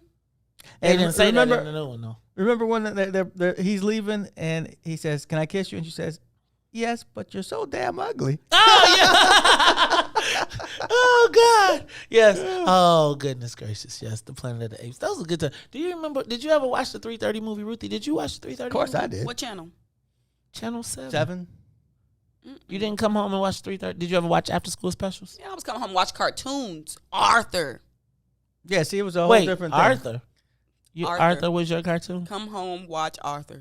You didn't have like Woody Woodpecker? No, I think by the time Ruthie came on, they stopped doing that stuff. Woody the Woodpecker, that's the kind of cartoons you watch when ain't nothing else on. Huh? When you what? When nothing else is on. Yeah. Woody Woodpecker was the greatest. You don't watch it on purpose. You watch it because that's No, you came home to watch Woody Woodpecker. Did you watch you watch The Little Rascals? Not Herbin too. Like you didn't like watch the old in black and white. Yeah. Remember one of my favorites was when Stymie was like, "I bet you can't throw that donut on my finger. I bet you I can. I bet you can't." And he threw that Stymie was something else too. What was that? Are you allowed to laugh at that stuff now? I do. Like I saw just the other day, the thing about the Little Rascals, it was a diverse group. It was a diverse group. They were diverse. Mm-hmm. But they was black still. Yeah, Stymie and his, got his cousins, or I can't remember, Farina and Buckley. Okay. Apparently, the video of the 12-year-old kid being shot is getting released today. Oh. CPD is sending 25 cars downtown. Whoa. I don't think you need to send them downtown, though. You need to send them to Little Village. Hey, they want them to stay in Little Village. Don't Right. bring it That's what they're downtown. thinking. Oh, wow. But they won't tear up Little Village, so. Let me ask, what if they say we can ready to tear up point.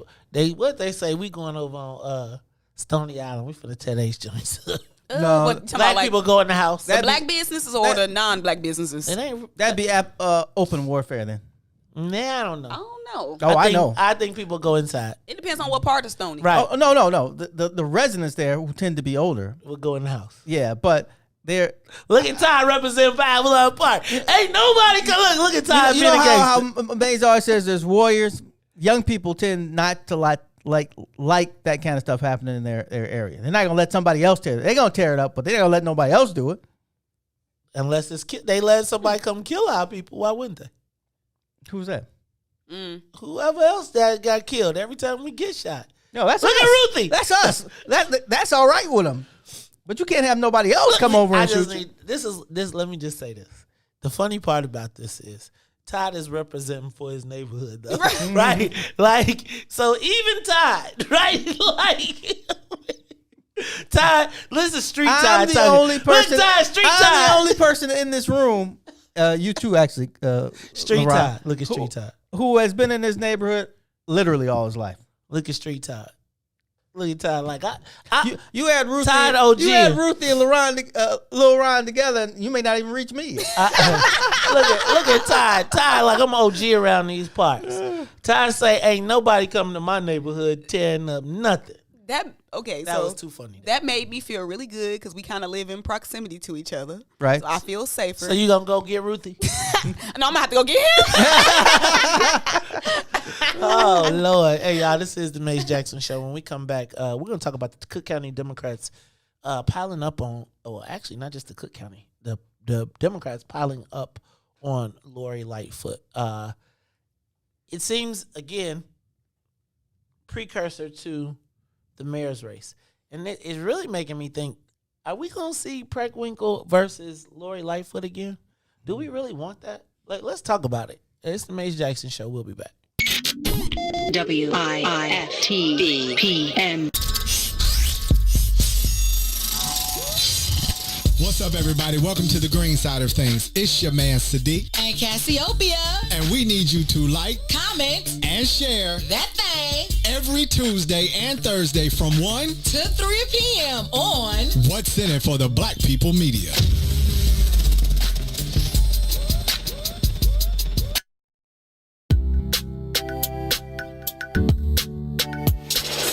Sissy's Taco Bar Pop-Up is back with more hours and more days. Check them out at their new pop-up location at the Woodlawn, located 1200 East 79th Street. Sissy's Taco Bar offers authentic street tacos infused with international soul. Now every Tuesday, Thursday, Friday, and Saturday at the Woodlawn from 12 p.m. to 7 p.m. New vegan tacos have been added to the menu too. Visit sissytacobar.com for more info.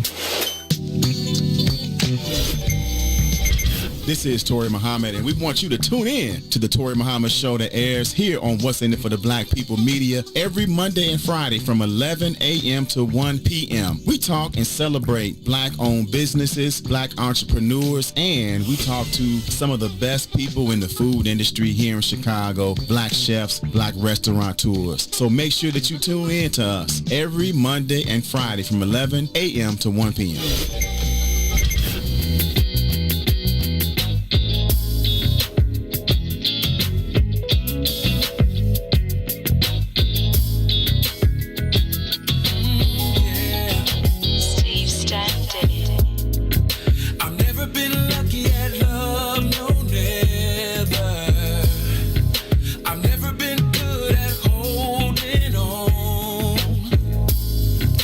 Heartbroken so many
10-carat diamond ring. Baby, baby. All right. Woo.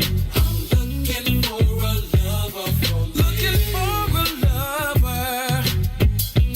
Could it be you? And it's all. Baby, it's all right. Looking for forever. I'm looking for forever. For me. For me. All right. Hey.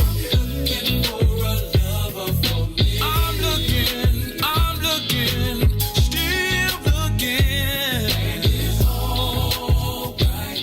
All right. WIFTVPN. I think that the black community is starting to realize the mayor may not necessarily be an ally just because she is black. Live from What's in It for the Black Media Studio. Our representatives don't necessarily get a pass just because they're black. We've got a challenge in the black part of Chicago of holding black politicians accountable. You're listening to The Maze Jackson Show This is Chicago, so I understand the Chicago way. I ask every day what's in it for the black people. with Maze Jackson. Come on, y'all.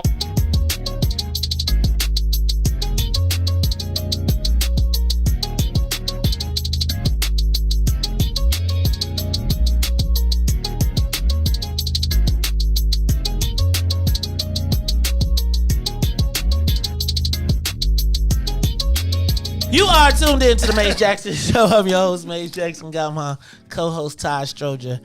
Ruthie Moore is in the building. Hey, y'all tune in to The Outlet.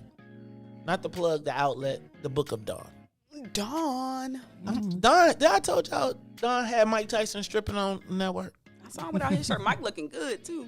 Ruthie. Don't have Rogers call up here. Mike looking good. Mike smoking good, too. Oh, Mike, yeah, he stay chiefing. Mike be like, he be at his signings now with hair and roll. You know, I think Mike has a personal roller. If you was Mike Tyson, you would have one too if you could. Somebody just follow you around all day. First of all, no, as long as they're driving I the would car. follow my cousin around. He would have one, not me. My bad. My cousin, not me. Oh, you know, but all right, y'all, it's the Maze Jackson Show. What you looking at, Leron? Leron around there sipping on spiked coffee. Lean? Look at Todd got a new word in this vocab. Okay. Todd sipping on lean in his. Well, he's the one who hit me. So Get in tune, Todd. Lean. Would you try some? No, what do I need that for? If you got a cough.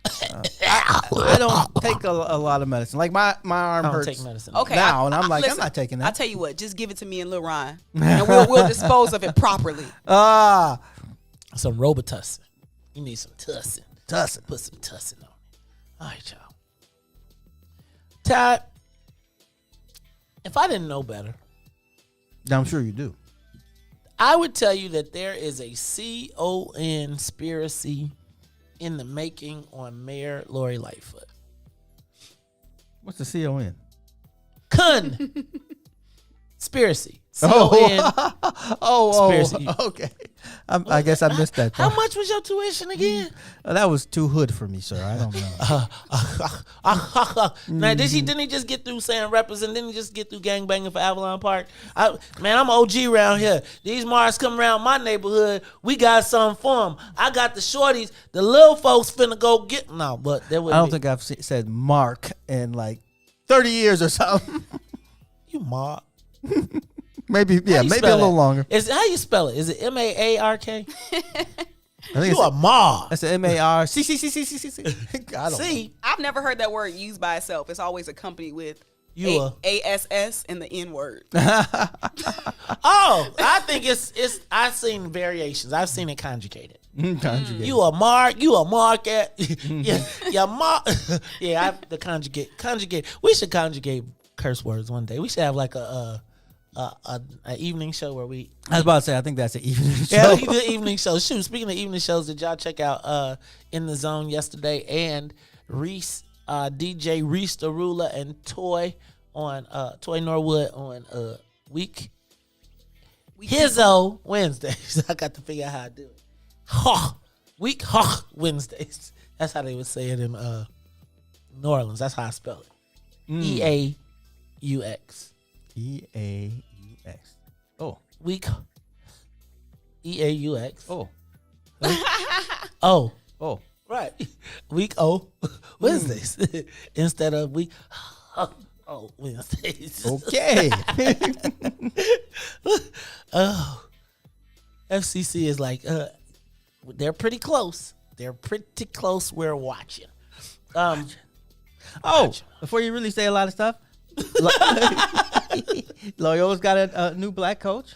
Yeah. Oh, shout out to Valentine. What's his name? Drew. Shout out to Drew Valentine. They said he's been a coach since he been acting like a coach since he was in grammar school. Sound like Ruthie. Yeah. Around here like bossing people around. Sit over there. Man, the teacher say, sit in a straight line. I told you in row 2, not row 1. You was probably telling people, you can't sit there. That really was. I'm telling you, I know. You know, But the teacher's said, going to the principal's office. Ruthie, you're in charge. I was the class helper. You was the class snitch. You was the brown nose. No, you was no, the no, one. no. They was like, Hold on.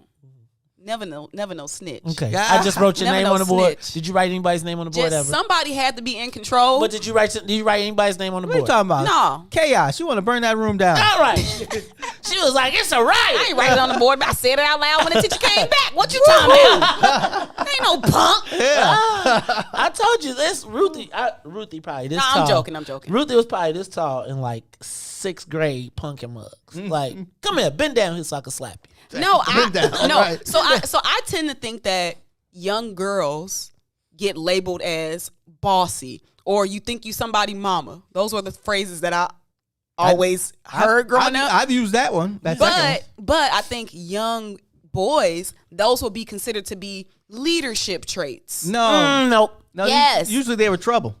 Yep. But no.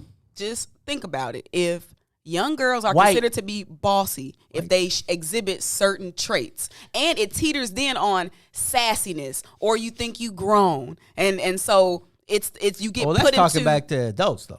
But at what point is that can be considered a leadership trait? Because maybe this young person, How you do it. It's how you do and it. it's how you cultivate those things in young people. I'm going to push back. Oh, God, I can't use that word. I'm going to push back. I do think that Dr. Lance Williams and 2 did a show on that. And oftentimes for black boys who demonstrate leadership qualities undirected, they then wind themselves up as trouble. Mm-hmm. They are then labeled as trouble. They're not necessarily labeled as leaders.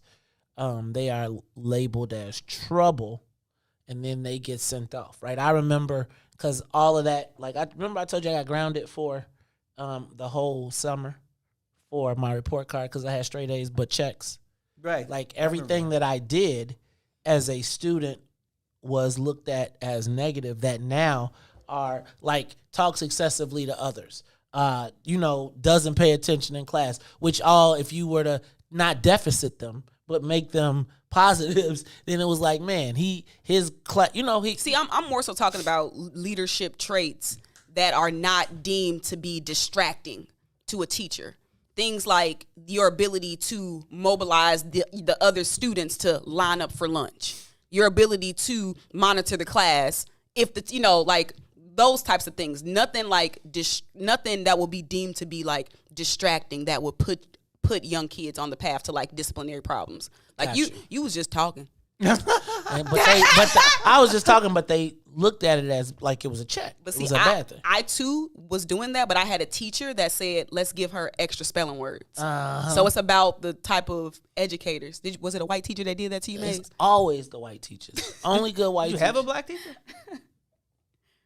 In first and second kindergarten, I had Miss Ruppel. When you and were Miss Dunn. here? Yes. When I was in the suburb, I had Miss Branch, I think, for gym once.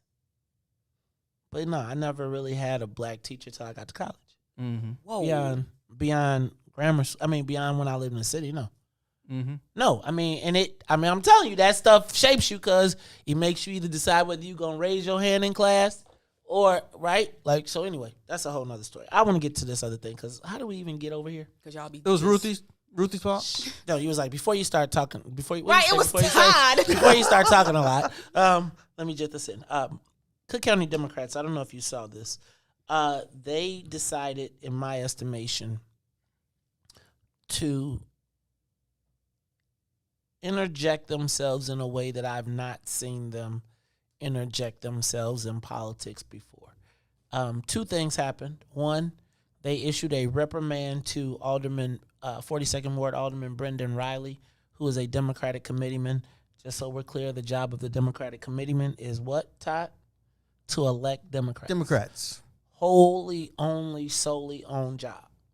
That's it. That's the whole it. job. The only thing you have as, and so even in the event that you don't support a Democrat, you definitely don't support a Republican. Right. You don't endorse a Republican. The Democrats decided to send him a letter to reprimand him. So that was the first thing that happened. I think it's the first of something of that nature, but I think it should have been worse. It ain't like he is, like, I think they be like, take that, bad boy. And he still get to sit up in your meetings and disrespect you and disrespect your members. And, like, really, like, no consequence. Mays wants to send a couple of precinct captains over there to teach him a lesson. Or call the guys that taught him a lesson and say, finish the job. You left a tooth. Bring me a tooth back. Right. I mean, I'm just saying, like, it's funny to me how they can ignore that he did a whole photo shoot with the Trumps. Mm-hmm. Like a whole photo shoot with the Trumps. And nobody sees that. Imagine if he would have won. Right. Like, Riley was trying to position himself. Mm-hmm. Then he tried to play it off once Trump became unpopular. Mm-hmm. But you know, white people, they got that option. But that's the first thing they did. The second thing they did. That's just like that one dude who family released that letter. Oh, yep. Second, the Democratic Party of Cook County agreed to support an elected school board. Now, I wonder who brought that up. Who brought it up was 35th Ward Alderman Anthony Quezada. Last year, the Democratic Party of Cook County created Quezada is a new member of the Democratic Party. But last year, Madam President Toni Preckwinkle created a policy committee in which they can start to create policies that the Democratic Party can support and get behind. Now, it's interesting that at this point in time, that this has become an issue that the Democratic Party of Cook County is picking up, particularly recognizing the role that CTU has in it, and particularly understanding that the role it has that's supporting making the Democratic Party support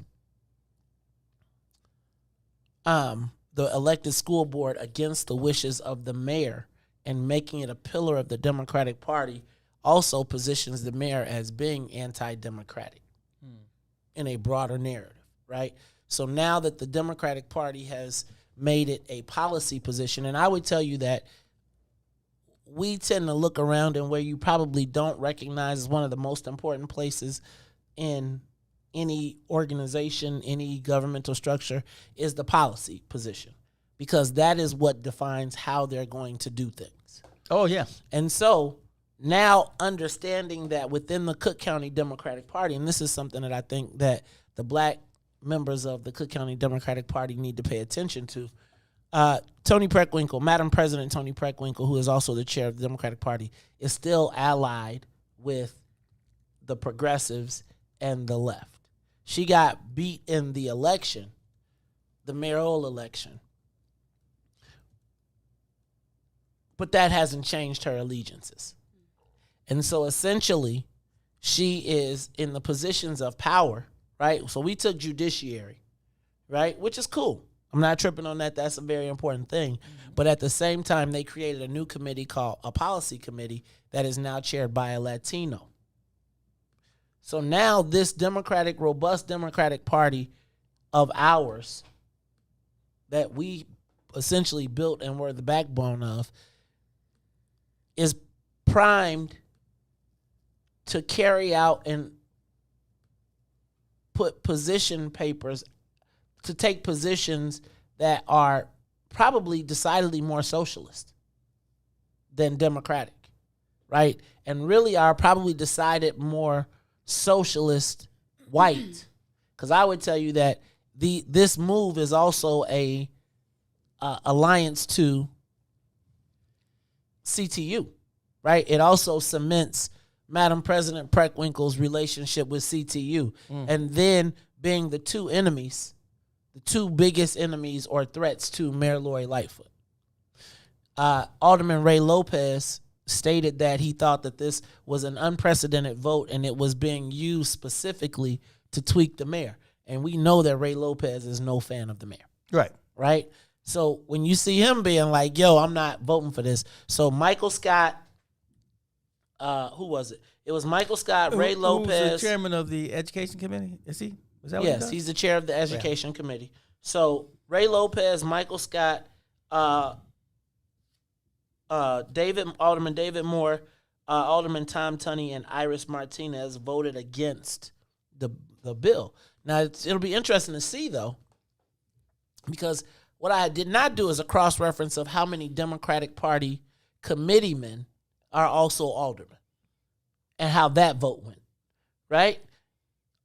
The reason I asked that is because the mayor, while not involved in the Cook County Democratic Party, probably does not want to have on record her aldermen supporting an elected school board. But then at the same time, we saw yesterday that the Latino caucus, the 12-member Latino caucus, took a vote to also support the ordinance that the mayor opposes on police reform. Seems like she's getting hit with a ton of bricks all at the same time. There was a time when no Chicago alderman who was a committeeman would vote against anything that the mayor would vote for, anything that the mayor was against.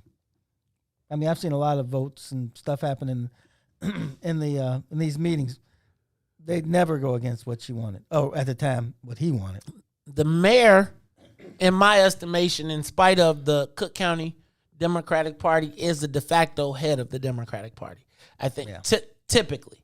I think what we're seeing here is they are making a clear distinction between, I think Madam President Preckwinkle is making a clear distinction, a clear demarcation between the role of the mayor and the Democratic Party. And again, don't be surprised if that same Democratic Party comes out for the police reform ordinances that are in opposition to the mayor. They've already done it with the schools. Why not be for police reform? Right? So now you've put the mayor and you've already got the Latino caucus. So now what I see happening is, and I'm going to tell you that I believe that this is the mayor with no clothes. Now, the last thing the mayor has in her kitty is the map. Right? Her version of the map. And if she can't get that done, what you are going to see is open warfare. Because right now, and my bet is the whole point right now in all of these things happening is positioning to get ready for that map. To start the tune-up votes to be able to say yes or no outside of her purvey. So, let me just say that right now, there seems to be, look y'all, we saw a fundraising report last week, right? Less than $1 million. Unprecedented in our lifetime politically since Harold Washington. I don't think there's been a mayor that had less than $1 million since there was $1 million. Really. That is a large canvas to tell people she's not that strong. We see this poll come out. We see this police shooting of the people. We see the report from the inspector general saying how the police has failed. Like, I want y'all to understand all of these stories piling out. And then take everything that has been piled up that we've forgotten about. We still ain't even talked about Anjanette Young. None of that. This stuff is now piled up. And what you have right now is the summation of a 73% poll. Now, what that 73% poll also does is it gives the Latino caucus, it gives the white progressives, the only people that it doesn't give permission to stand up are the black aldermen. Because if I say that if 73% of the people say you're underwater, why do I need to stand next to you? What benefit do I get? And if the aldermen are already lower than the mayor, they have zero excellence. They only have 28% above the line of positivity. Why do they need to be aligned with a mayor that is also seen that way? Now, if she loses if she loses the police and she loses the CTU battle, CTU now becomes the most powerful force in city council, in my estimation. Ain't that what the mayor said they was trying to do? Run city government? She's not. Well, she's done She a said very. that back like a, I got you, but she's done a very. It's great that you can tell me what's happening, but what can you do to stop it? It's like what did Vince Lombardi say? Your ability to enforce comes in. Right, but again, she hasn't built an enforcement tool. She's waved her finger. She's built no allies. Right? Realistically, who's done well through the mayor besides white Republicans? Oh, Ruthie. Todd said Ruthie. Did she get you? She didn't give you no consulting contract. But again, so now you got to ask yourself, what allies does she have? Like right now, everybody is placating. Like it's like, look, man, I'll do just enough to keep you from hurting me. I'm going to tell you who she's starting to feel like to me. Bruce Rauner. In that there was a point when, now they don't have a city council that says, no, we're not going to pass anything. Right. But there was a point when, in my estimation, he was past the point of no return. He didn't recognize it. And there were people who were like, man, how do we get the most out of this guy until he's out of here? That's how, remember? But you're right, because he was giving the same message and getting the same response, which was nothing. Right, exactly. Hey, y'all, it's real out here in the field. I think that when you saw these three, she probably cemented her challenge when she called Marianne Ahern stupid for asking her about did she have any people on that list. And I think that's where you see the media rally around each other. Exactly. The media will rally around each other. Because again, those are the questions that get them the views, that get them the listens. You got to be a skillful navigator of that space. I'm just going to tell you, y'all, the hounds are out. I think, hey, y'all, y'all want to auction off the morning show? We could auction off the morning show. I bet you we could get paid if we go to the highest bidder. What does that mean? I mean, we could just be like, let's pick us all right, y'all want to sell? Ruthie like, I can't be sold. How much? I was thinking the same thing. We need, how much? We going to have to how much is the sellable? Because I think everybody got a price, yo. That's what they say. I think everybody got a price. They might talk about it, but everybody got a price. It's the Maze Jackson Show, capitalism or not. Ruthie. What? You was looking intense. I was like, what's the matter? All right, y'all, it's the Maze Jackson Show. We'll be back after these messages. WIIFTBPM.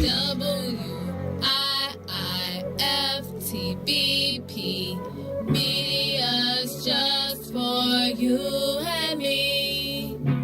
WIIFTBP. Media's just for you and me.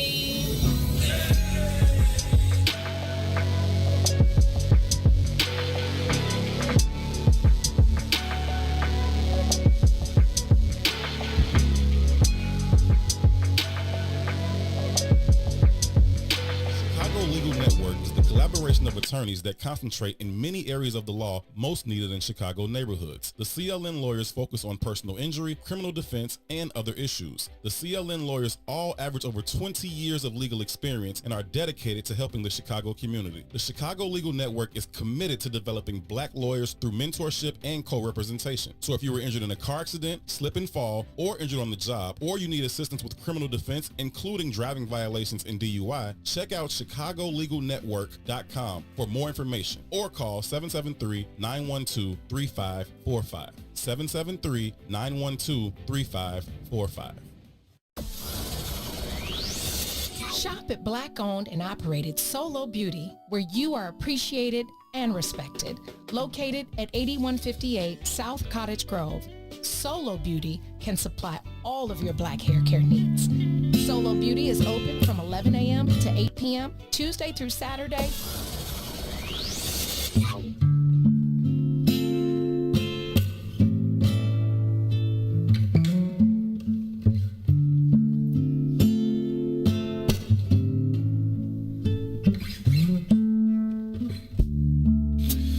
If I gave you my love, I tell you what I do. I'd expect a whole lot of love out of you.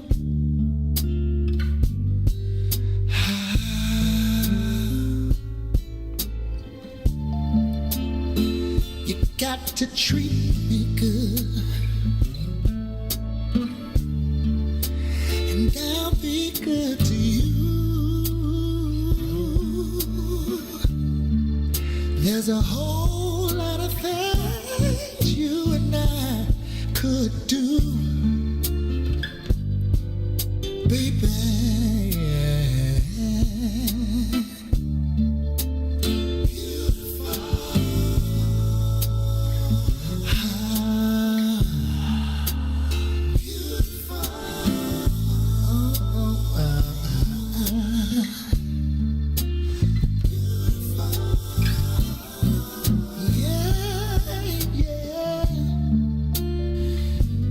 Beautiful. When you get right down to it, yeah.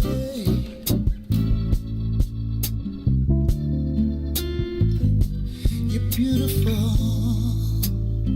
And I wouldn't change one thing about you, yeah. Oh, 'cause you're beautiful. I don't mind telling the world about you, yeah.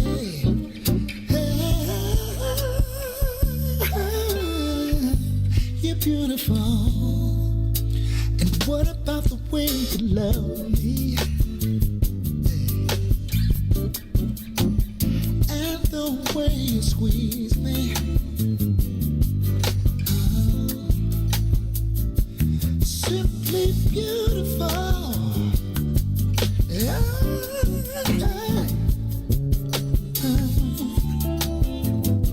You're beautiful. When you needed me, yeah, I was right there by your side. Simply beautiful.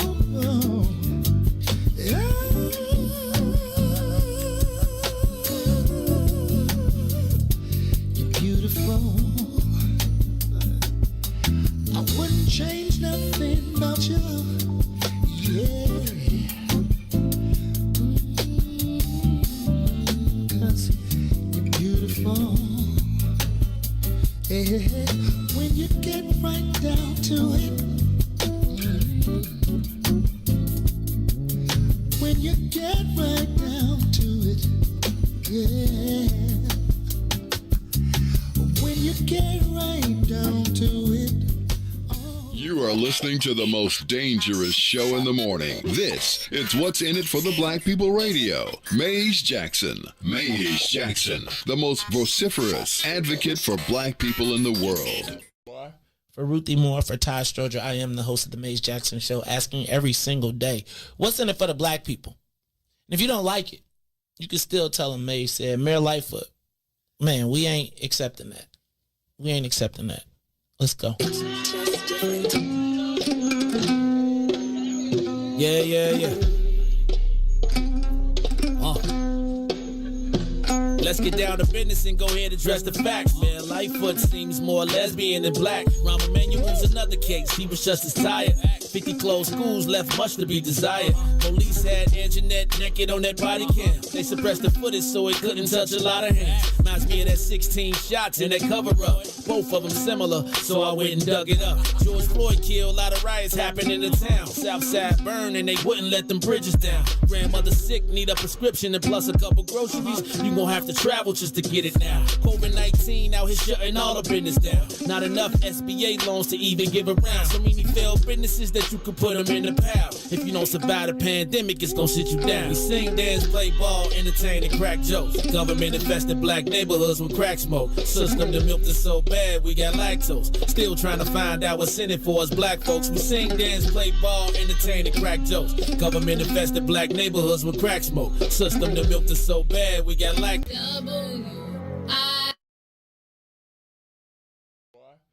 Sing, dance, play ball, entertain, and crack jokes. Government infested black neighborhoods with crack smoke. System that milked us so bad, we got lactose. Still trying to find out what's in it for us black folks. We sing, dance, play ball, entertain, and crack jokes. Government infested black neighborhoods with crack smoke. System that milked us so bad, we got lactose. Still trying to find out what's in it for us black folks. Shout out to Willie Wilson, hope one day you get to send it. We need some different players in the game to handle business. Too many shady characters like Madigan and Blago. But when you really break it down, it's typical Chicago. City full of gangsters, it's what the land was built on. Same streets where hood legends DNA get spilled on. Carjackers out here lurking, trying to get they steal on. Looking for a block to put them Hellcat wheels on. Let us give bogus appraisals a red line. Car crackers out here getting minimal fair time. And I'm concealed carry, I stay with the pipe. But Illinois gun laws giving minimal rights. Stay up on the swivel, make sure I'm moving tight. Check all of my mirrors when I pull up to the light. Pick my homie up from out of town, man, he caught a flight. He was hella nervous, told him, shorty, this a way of life. We sing, dance, play ball, entertain, and crack jokes. Government infested black neighborhoods with crack smoke. System that milked us so bad, we got lactose. Still trying to find out what's in it for us black folks. We sing, dance, play ball, entertain, and crack jokes. Government infested black neighborhoods with crack smoke. System that milked us so bad, we got lactose. Still trying to find out what's in it for us black folks.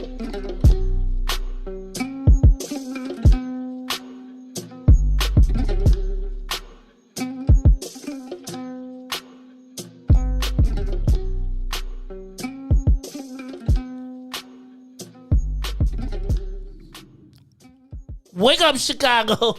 Wake up, world. This is the Maze Jackson Show. I'm your host, Maze Jackson. Got my co-host, Todd. Twizzard. Stroger. In his purple and gold, not Omega Sci-Fi, not SEIU Fight for 15, but his Walk to End Alzheimer's shirt. I got Ruthie. Hey, you can just call me Big Hunk. Big Hunk? Hey, you better say that for Janine. Yeah, say that for Janine. I haven't even heard the word hunk in so long. Like Big Hunky? No, not that. Like honky tonk? No, not that either. Okay. Y'all, you know, Todd be getting snazzy when he get his hair cut. You notice he got his hair. I got to tell him turn around and I'll see if he missed any spots. But that's all black men. When y'all get y'all haircut, y'all be... He didn't get a car wash, though. It's like that. That's when you can't talk to me right. So right? It's a haircut and a car wash It's the haircut and the car wash. You need $20 in your pocket. Haircut, car wash, $20.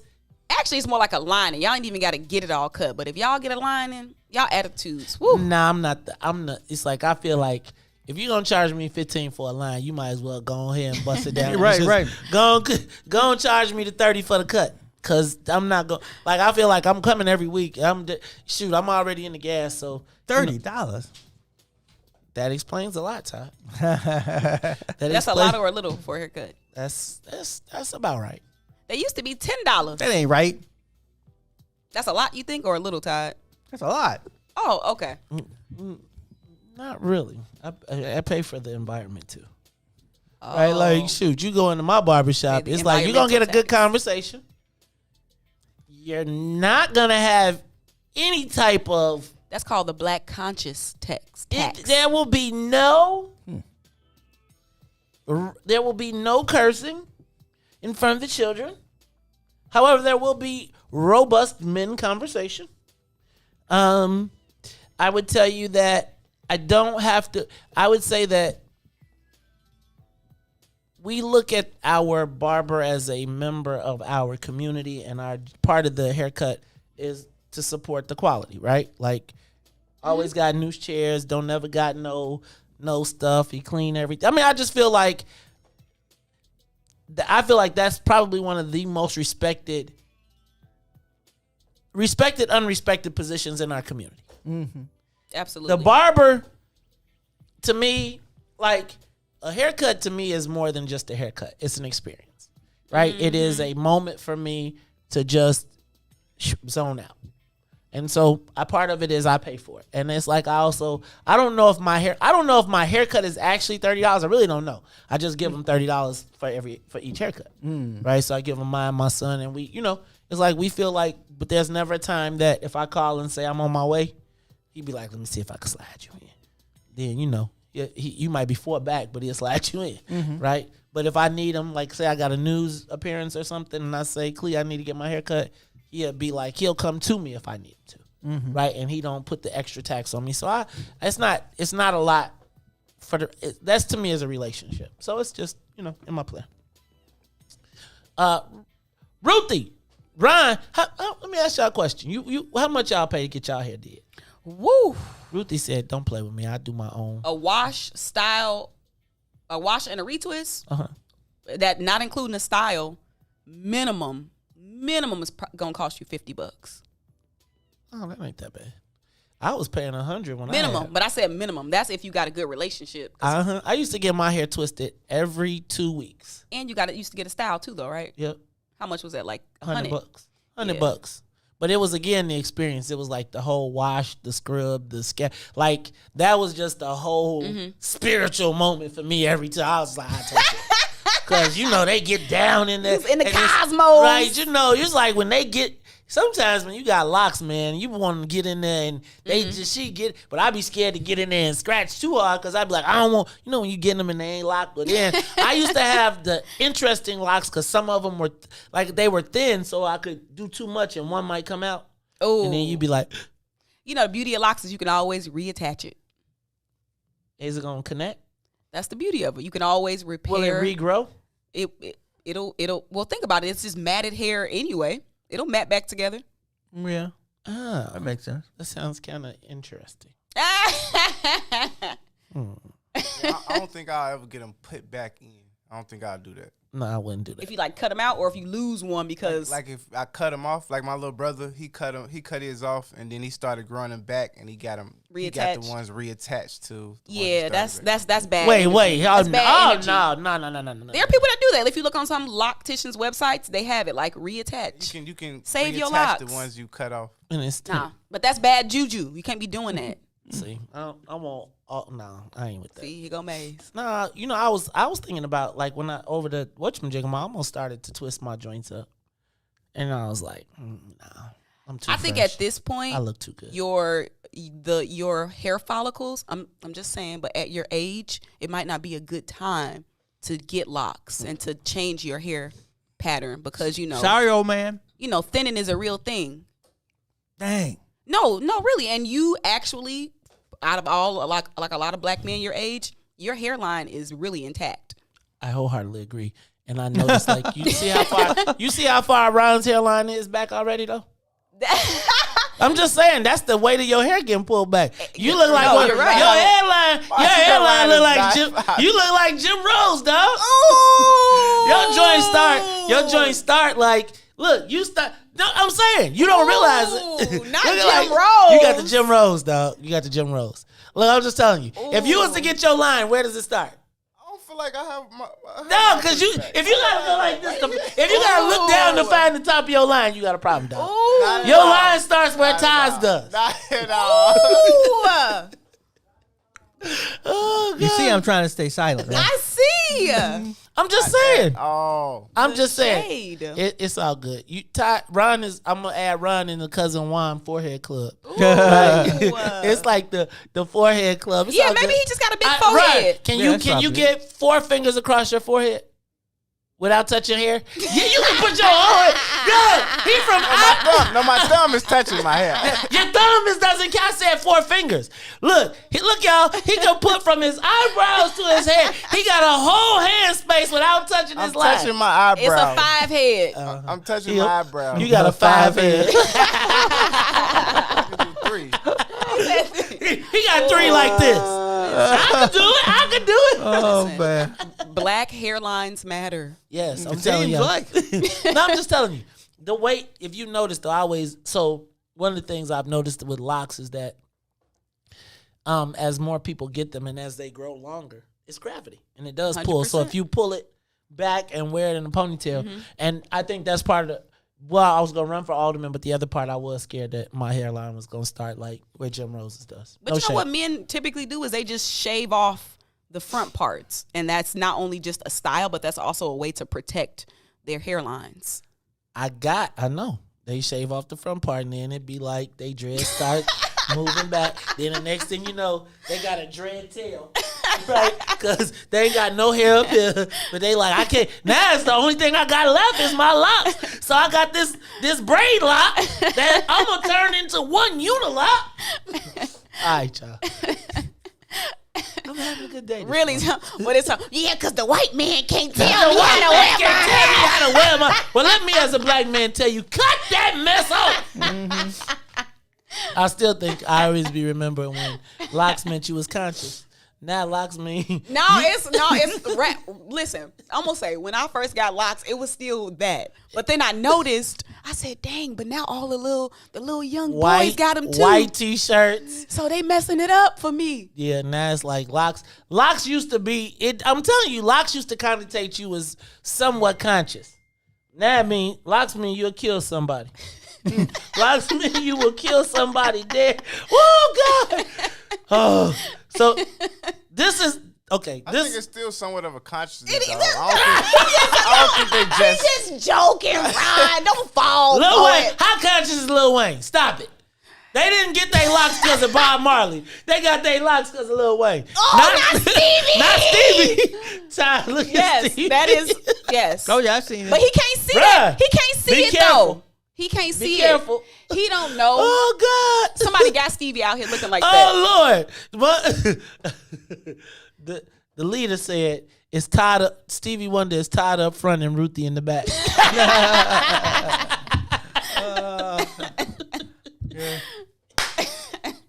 Oh, this show is terrible. Oh, yeah. Okay, so the lesson here is comb your locks forward, let them go over your head so you keep your forehead, so your forehead don't get as big as Jim Rose's. I'm just saying. Jim Rose can't never take a picture from the side. Because his joint be like... He should just let it go. Just let it go. There's something with light-skinned men and being bald head. Oh. Have you noticed that like dark-skinned dudes will cut their hair off? They will. You're right light-skinned dudes, they're still too vain. That light-skinned wavy hair thing. I don't know too many light-skinned bald head. Boris Kojo. But I don't know if he from Florida. He from Germany anyway. Okay, stop. All right. Speaking of Boris Kojo in Germany, I don't know if you all saw that Hubert Davis. You all know who Hubert Davis is. Hubert Davis. I'm going to see this. How you going to connect this? This is going to be interesting. I was just going to jump. Oh, okay. It's like, stretch. Okay, so. What's the matter, Brandon? Okay, Brandon, though, for real. Have you seen any light-skinned, bald-headed dudes? Like, really not. Let's stay in a motorcycle gang or a cop. I'm just saying. Okay, I'm through. All right, so, speaking of light-skinned, Hubert Davis was recently named the head coach of the University of North Carolina, Charlotte. Hey, Ron, you know what I need you to do? I mean, not Charlotte. I need you to connect me on the road. Was named the head of the UNC, University of North Carolina Tar Heels, home of Michael Jordan, one of the elite basketball programs around the country. Right. Am I connected?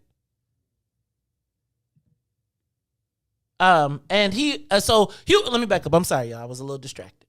Hubert Davis was just recently named the head coach of the University of North Carolina Tar Heels. He is only the 4th black head coach in the business, and he acknowledged that in his historical perspective. You mean right now? Right now. Dang. I wonder if we can name the other 3. Probably not. Shaka Smart. Oh, he just got over at Marquette. Ryan, where you at, man? I'm trying to get this road connected. Am I connected? No? You got to go through options. I am at options. Let me go back. So anyway, he got recently appointed. I'm sorry, y'all. I thought I had this thing together, and Ryan is around here playing me bogus. Dang. So anyway, let me turn this off. I'm going to turn it on again because he had a press conference yesterday announcing the historic nature of his run. Hooray! Can you make it discoverable?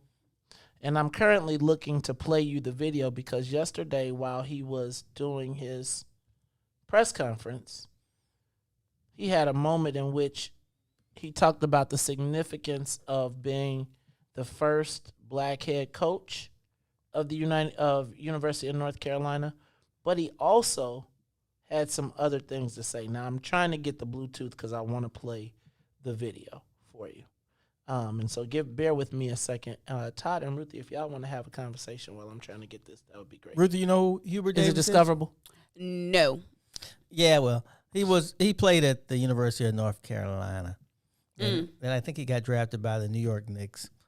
He was a shooter, not much of a defensive player, but like Mays is saying, University of North Carolina is a top tier program, so it gets a lot of attention. The Tar Heels. Yes, and Dean Smith was there back then, so it was. It's always a big thing when you play with the Tar Heels, but there's still not a lot of black coaches. Except he's only the 4th. Right. And it's like 380 NCAA Division I teams, I think. I was gonna say, do you know what conference they're in?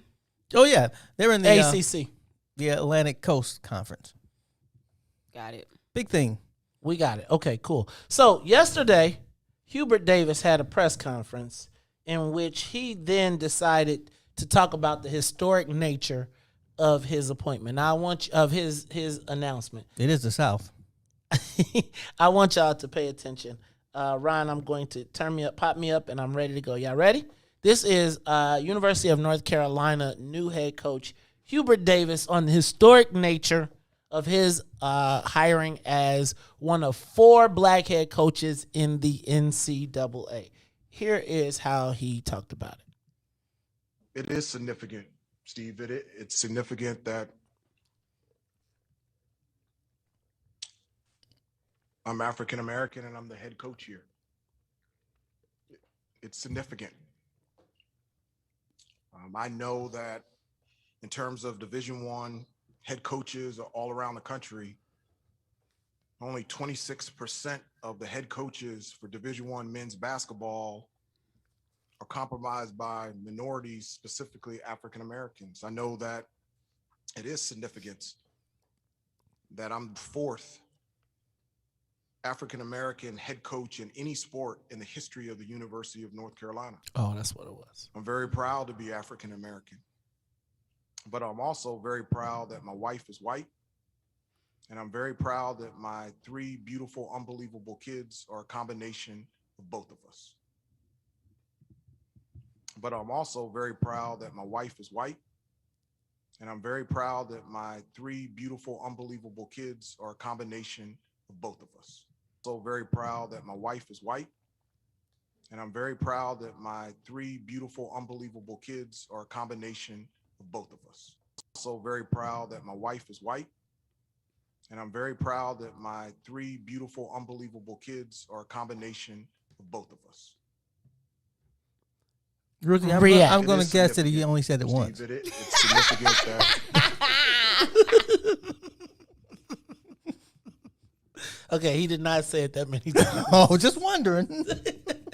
You know, I have to repeat it for emphasis because I be feeling like y'all don't be hearing me though. No, I just figured, either he said it once or he and his wife are having some troubles. Like, honey, did you hear me? Baby, I loved you. I loved you. All right, y'all.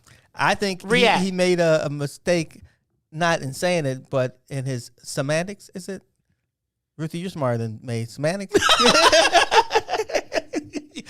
He didn't really mean to say I'm proud that my wife is white. Yes, he is. He did. Yes, he did. I think what he meant to say was I am proud of my wife who is white and our 3 children who are a combination of us two.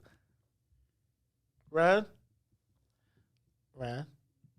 bring me back, please. Let me get Todd because Todd. Bring me back up. Go ahead. Ready? Let's do it one more time. Ron said he's on my side. University of North Carolina.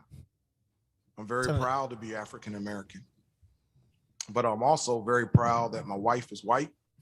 But I'm also very proud that my wife is white. But I'm also very proud that my wife is white. Let me get because I want to make sure you got it right. But I'm also very proud that my wife is white. And I'm very proud that my 3 beautiful, unbelievable kids are a combination of both of us. But I'm also very proud that my wife is white. And I'm very proud that my 3 beautiful, unbelievable kids are a combination of both of us. It is significant. Briette. You! I told him what I thought. I thought he just made a mistake. He did. A big one. A big one. I'm not about to react to that. Yes, you are. Because you already know how I feel. No, tell me. Well, you know how I feel about that. So I don't know. Could you Some explain things that to need. me? I mean, he said it himself. Like some things. Yeah, need, Todd explained it away. Like Todd White explained it. What he had meant was. I mean, I ain't mad at him for being happy about his family. I think kind of like what Todd said.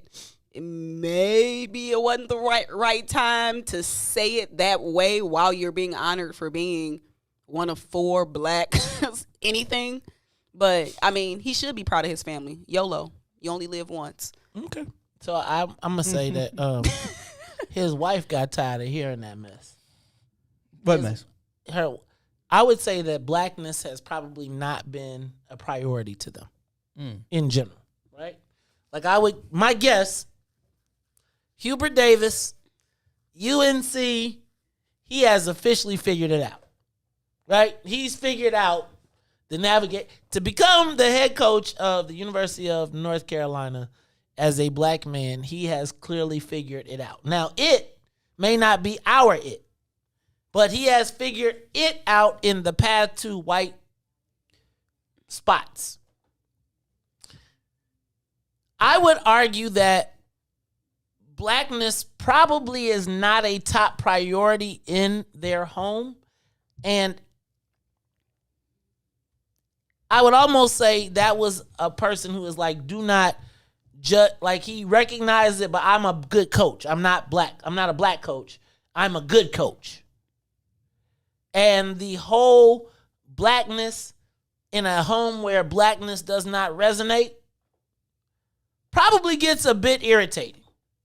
For a white girl from Hubert, if they just say one more, what about your kids? What about my parents? They're feeling some kind of way because you're the first black head coach, but what do your children think? I mean, their mother is white. What am I supposed to tell my family and friends when we go to the antebellum ball? And we go to the antebellum ball and they say, you's married to the first black head coach. Well, they're going to say, well, I'm white. I'm white. Hubert, your children, we had these children together, Hubert. And these people keep talking about. Now imagine being at home every day. And then you go to the press conference and she's sitting on the other side tapping her foot. Hubert, do you love me? Do you love your children? Then you better acknowledge the whole part of us, Hubert, because there's not just half of us. You didn't have these children, and they're proud of their mother too. And they're proud of their half too. Hubert. He want them to be comfortable. Half white instead of half black. Hubert. First, I'm gonna say, how do you know she's not from New York? Hubert. I want to tell you that your children cry every night. They got to go to school at their elite school and hear about their colored son, their colored daddy. All right, hold on. Because let me just put on my black woman hat. Hubert. Because y'all, black men, when y'all be getting with white women, that is like a prize and something for y'all to be proud of. So I ain't mad at him for expressing it. Now, most times when brothers get with white women, they don't really be trying to keep them hidden. They want to take them out for walks and parade them. And so what good is it for y'all crossing over into the other echelon of society if y'all can't show off y'all white queens and be proud of them? Turn my volume up. African-American head coach in any sport in the history of the University of North Carolina. Hubert! I'm about tired of hearing this African-American. But I'm also very proud that my wife is white. I'm white. And I'm very proud that my 3 beautiful, unbelievable kids are a combination of both of us. And what are we going to do with our children? We've been telling, they've been passing. Steve, now we got to tell everybody their color too? Man, I hope their children aren't listening. Hubert, you're going to acknowledge me and you're going to acknowledge your family because we're a family. Hubert. Ronald, can you take us to break? Because I got to talk to Hubert and the kids. We feel some kind of way, Hubert. We'll be back. WIIFTBPM.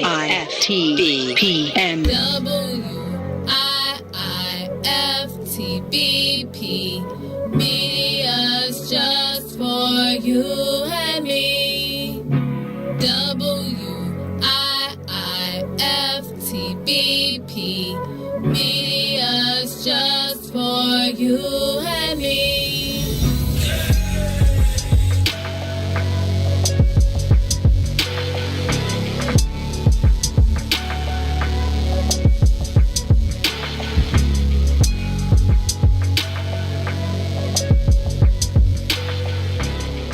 Everybody's talking about the all-new Sam Silk's Chicken and Fish. Place your order today for a delicious meal. The chicken and fish are fried to perfection, featuring a wide variety of catfish, perch, tilapia, whiting, and shrimp. Now it's your turn to see what everybody's talking about. It's the all-new Sam Silk's Chicken and Fish, Chicago's newest spot for delicious meals. Stop by at 2537 South Wabash in the South Loop, or get contactless delivery from DoorDash, Uber Eats, Grubhub, and Postmates. For more info, call 773-807-9010, 773-807-9010. Sam Silk's Chicken and Fish is open just in time for lunch, or take it to the house for a delicious dinner. It's Chicago's new spot for perfectly fried chicken and fish. Don't wait any longer. Try it today. Sam Silk's Chicken and Fish, 2537 South Wabash in the South Loop. Sam Silk's Chicken and Fish. Shop at Black-owned and operated Solo Beauty, where you are appreciated and respected. Located at 8158 South Cottage Grove, Solo Beauty can supply all of your black hair care needs. Solo Beauty is open from 11 a.m. to 8 p.m., Tuesday through Saturday.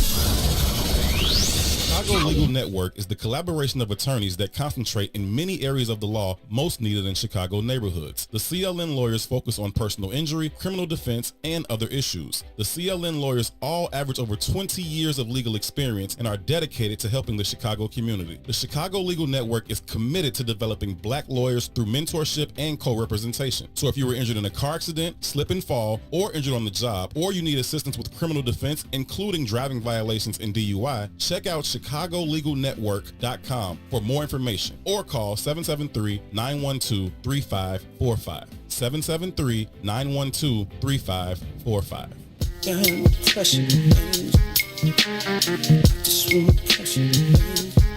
Yeah, man. Ideas, man. You don't have to find me. I'm walking right behind you. It's so clear to see that you wanna be free. You don't have to find me. I'm walking right behind you. It's so clear to see that you wanna be free. Let's go. Standing my ground, I can't mess around now. It's like my time is in a bottle, captured by your love, yeah. Now I know women's got this thing going on. We can't stay around so long, but I wanna come correct. Baby, get your foot off my neck. You don't have to find me.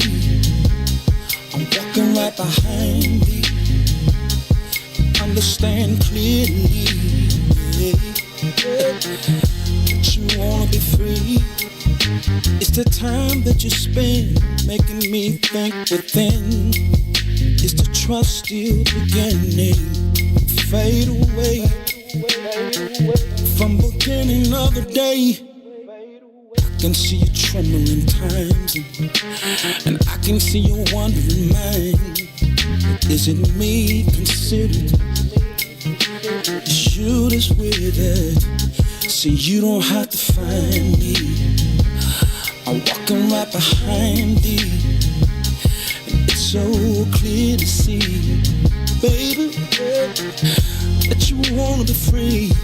You don't have to find me. I'm walking right behind you. It's so clear to see that you wanna be free. Yeah, I'll give you.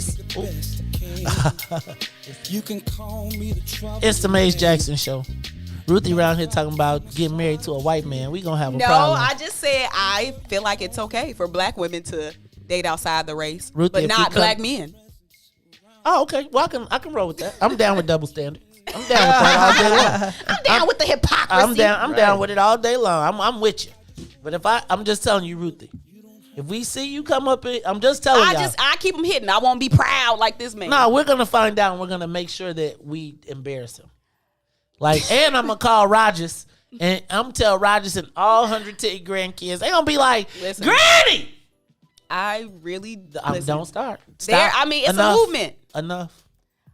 I personally know two black women that got married to white men, like my age. And it's something to it. What's that mean? I don't know. It's Something something to they it. on vacation or something? Did they marry up?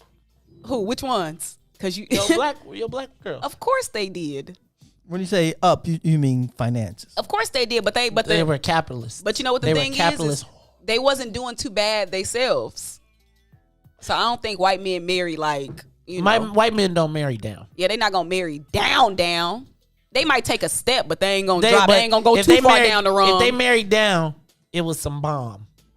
They got sunshine. They got hey honey, I'm calling you. Tell the kids I'm never coming home again. I'm gonna tell you. You can always tell a white boy that's got sprung. You can always tell a white boy I always see it when they come into place. He be.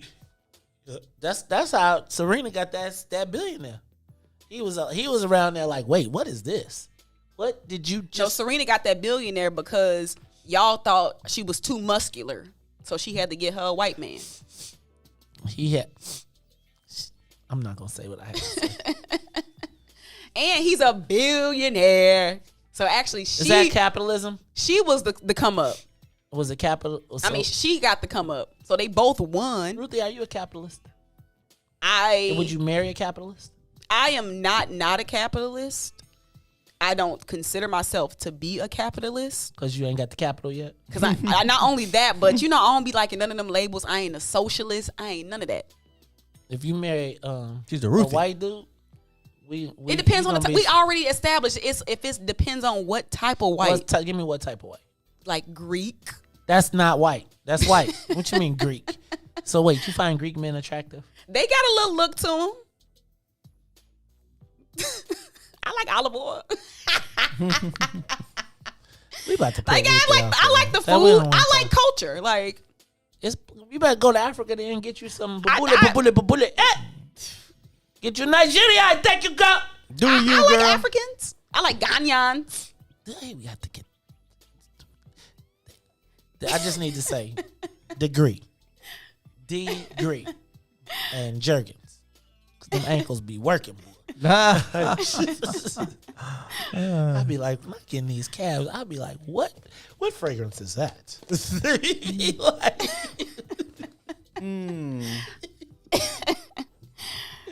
Oh, look at the morning. I'm out here being bogus to the mud. Okay, y'all. So do we want to go back or do we want to talk about I'm gonna go here because we only got a few minutes and I think we could chat about this. Yesterday, Ruthie, I've here lately gotten out of my feelings and been much more receptive to the deficit, the deficit spending mindset. So I'm no longer deficit spending in my mindset. I'm now no longer deficit thinking.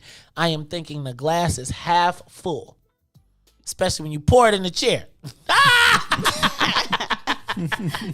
Look, I'm like, dang, I wonder what it would look like if you put the whole thing in there. Anyway, so yesterday, Ruthie, you said, I'm tired of talking. And I was taking that kind of personal a little bit. I was taking a little bit personal. Because I'd be like, we be talking, but we be quiet. Then we be talking again. Mm-hmm.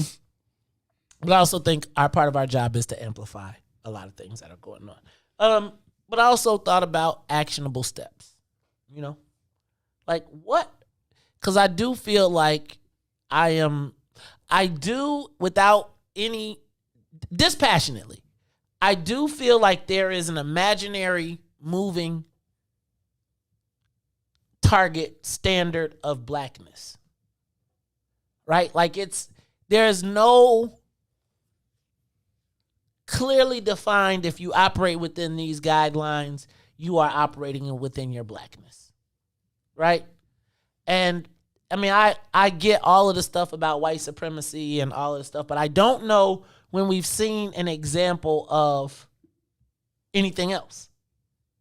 Right? Like, I don't know in any, and I'm not saying this facetiously, I don't know at any point in history that we have an example of us not operating in, through, around white supremacy. I'm not sure that there is an example that exists historically that we can talk about. Now, I'm not saying that there wasn't some point in Africa or whatever, but like in the history that we know. And so I'm always concerned. Well, I've stopped being concerned about what people think, right? I've stopped being concerned about the black people measuring your blackness, because what I've come to recognize is you could give your whole entire life and they would be like, that is not enough. And they will tell you to die broke even as they are collecting their checks. They will be like, you ain't a real freedom fighter if you don't die black. But I've never seen, with the exception of Herb Howard yesterday, anybody turn down a check, depending on how big it is. That goes from the rooter to the tutor. Shout out to Herb Howard. Yesterday, he relayed a story of how he turned down thousands or I don't know, but a big check. I might have talked to him. He turned it down because it didn't match his ideals. I've been there. I mean, I live that every day. But I often feel like we talk rhetorically about living in a space that is not defined by white supremacy. And so I'm going to ask, what is it? Like, what is and we talk about community codes of conduct and everybody be like, yeah, you should know it. What in? If I do, tell me what it is. If I don't know that we've had an example of us operating in our for lack of a better word, our full polarity as black people. And I'm asking not to be facetious, but asking to get to a level of understanding so that we can begin to take actionable steps. Now, I thought one of the things that you said yesterday, Ruthie, about heal your family, heal yourself? You was like, basically, it started at the crib. Which, to me, is the fundamental basis. Like, if everybody within the bounds of their house could set the standards for people, like a level that when they walked outside, that everybody was operating on that plane, right? I think we get somewhere. Like, okay, I'm not going to steal from black people. Steal, but don't steal from black people. I'm not going to shoot black people, right? Like, does the beginning of it start with, I will not consciously cause harm to black people? How do we begin to take actionable steps to get us to a place? Ruth and Moore, because you are my inspiration. Again, I feel like everybody assumes that we know it. I'm not exactly sure that I know exactly, because again, I would say that the things that I thought were, sometimes you think you're doing things that are valuable to black people and they're not. Or to anybody. Or they don't see the value in it. Right, which means it's not valuable to them. No, right? It doesn't mean that doesn't mean there's no value. It could be value to them, but they may not see it. How do we begin? Yeah. This is where I would like to start with this, and I really truly felt you yesterday on the actionable steps, and I just want to know, like, I was just thinking, like, how do we get started? Like, what is an actionable step that could have tangible benefit?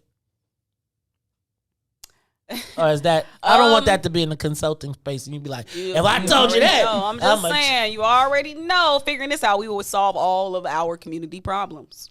So I don't have the answers, but I do know that it is important for us to be able to quickly mobilize ourselves in the interest of threats to our community. Todd. Say that again, Ruthie. How do we begin? Well, I mean, how do we begin? No, I heard your question, but yeah, I said my one tangible step, it would be creating our ability to quickly mobilize ourselves, right? To mobilize ourselves quickly to defend ourselves against what we would deem to be threats to our community. I think that's great. I would go backwards on that and say, mobilize. Who is the we? And how do we begin that mobilization? But I'm going to park it. Todd. Because in my questions are, what is it ideally? Like, I hear this, the black construct, or we outside of we operate in the construct of white supremacy. I would like to know, what does the black construct look like if it's not, and I'm not going to deny that everything that I got is based on probably everything I've lived. Mm-hmm. So I don't have the concept together, but I'm trying to get there. Then who is in that universe of people that is the we, right? Because let's be clear, there's a we and there's a we. There's the people that are aware and there are the people that we have to bring in. Mm-hmm. And then what is it that we need people to actually do, and how do we get them to actually do it? Todd. Phew. Like, that wasn't the question you gave Ruthie. You know, that there's a lot involved in that. I'd say the biggest problem is people's attention, getting them to feel that what happens over by Ruthie's house is the same as what happens over on 22nd and Pulaski. That we all are pretty much fighting the same battle. We're going to have the same type of struggles because of the obstacles that are put in front of us. And man, you know, when you look at the big picture, as I see it, we fight among ourselves like, it's the natural thing to do. We need to fight over what we don't have, because we don't have a lot, but we do have some things. But we fight over things that we don't have, and it looks like we're not going to get them, at least not in this fashion. I don't know how you get people to. Well, I know how. The greatest way to get people is you need a very charismatic character who brings everybody together. But the only problem with that is if there isn't a mechanism to keep bringing a leader in that people will all see as the leader, then the movement falls apart as soon as that person's gone. Ruthie, thanks, Todd. Ruthie, you said one more time tell me about the people mobilize. You want the ability to what? Mobilize people in the event that there's a threat to our community. To neutralize perceived threats to our community.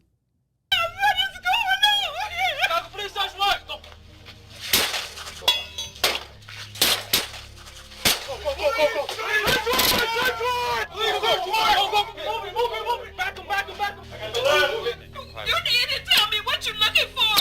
What are you looking for? Now, this case was litigated in federal court. The federal judge put in place an threat order. To our community. There's allegations that she has violated that. Mobilize quickly. A federal judge put rules in place. It's for that judge to determine whether or not that was appropriate. I'm not going to sit here and second guess the federal judge or how the information related to that matter was handled. That's for that judge who I know and is very competent, and I'm sure will be fair in assessing. We left the threat to our community to the judge. Because the COPA has not yet made a decision in 22. I also think that Ruthie is absolutely correct. To be effective, you've got to have people who are willing to take an L. You got to be in the fight. Sometimes you win, sometimes you lose. But if there's no fight, people just walk right by you. I'm with you on that. I think the challenge with taking the L, in my estimation and in my experience, is that the L is not collective.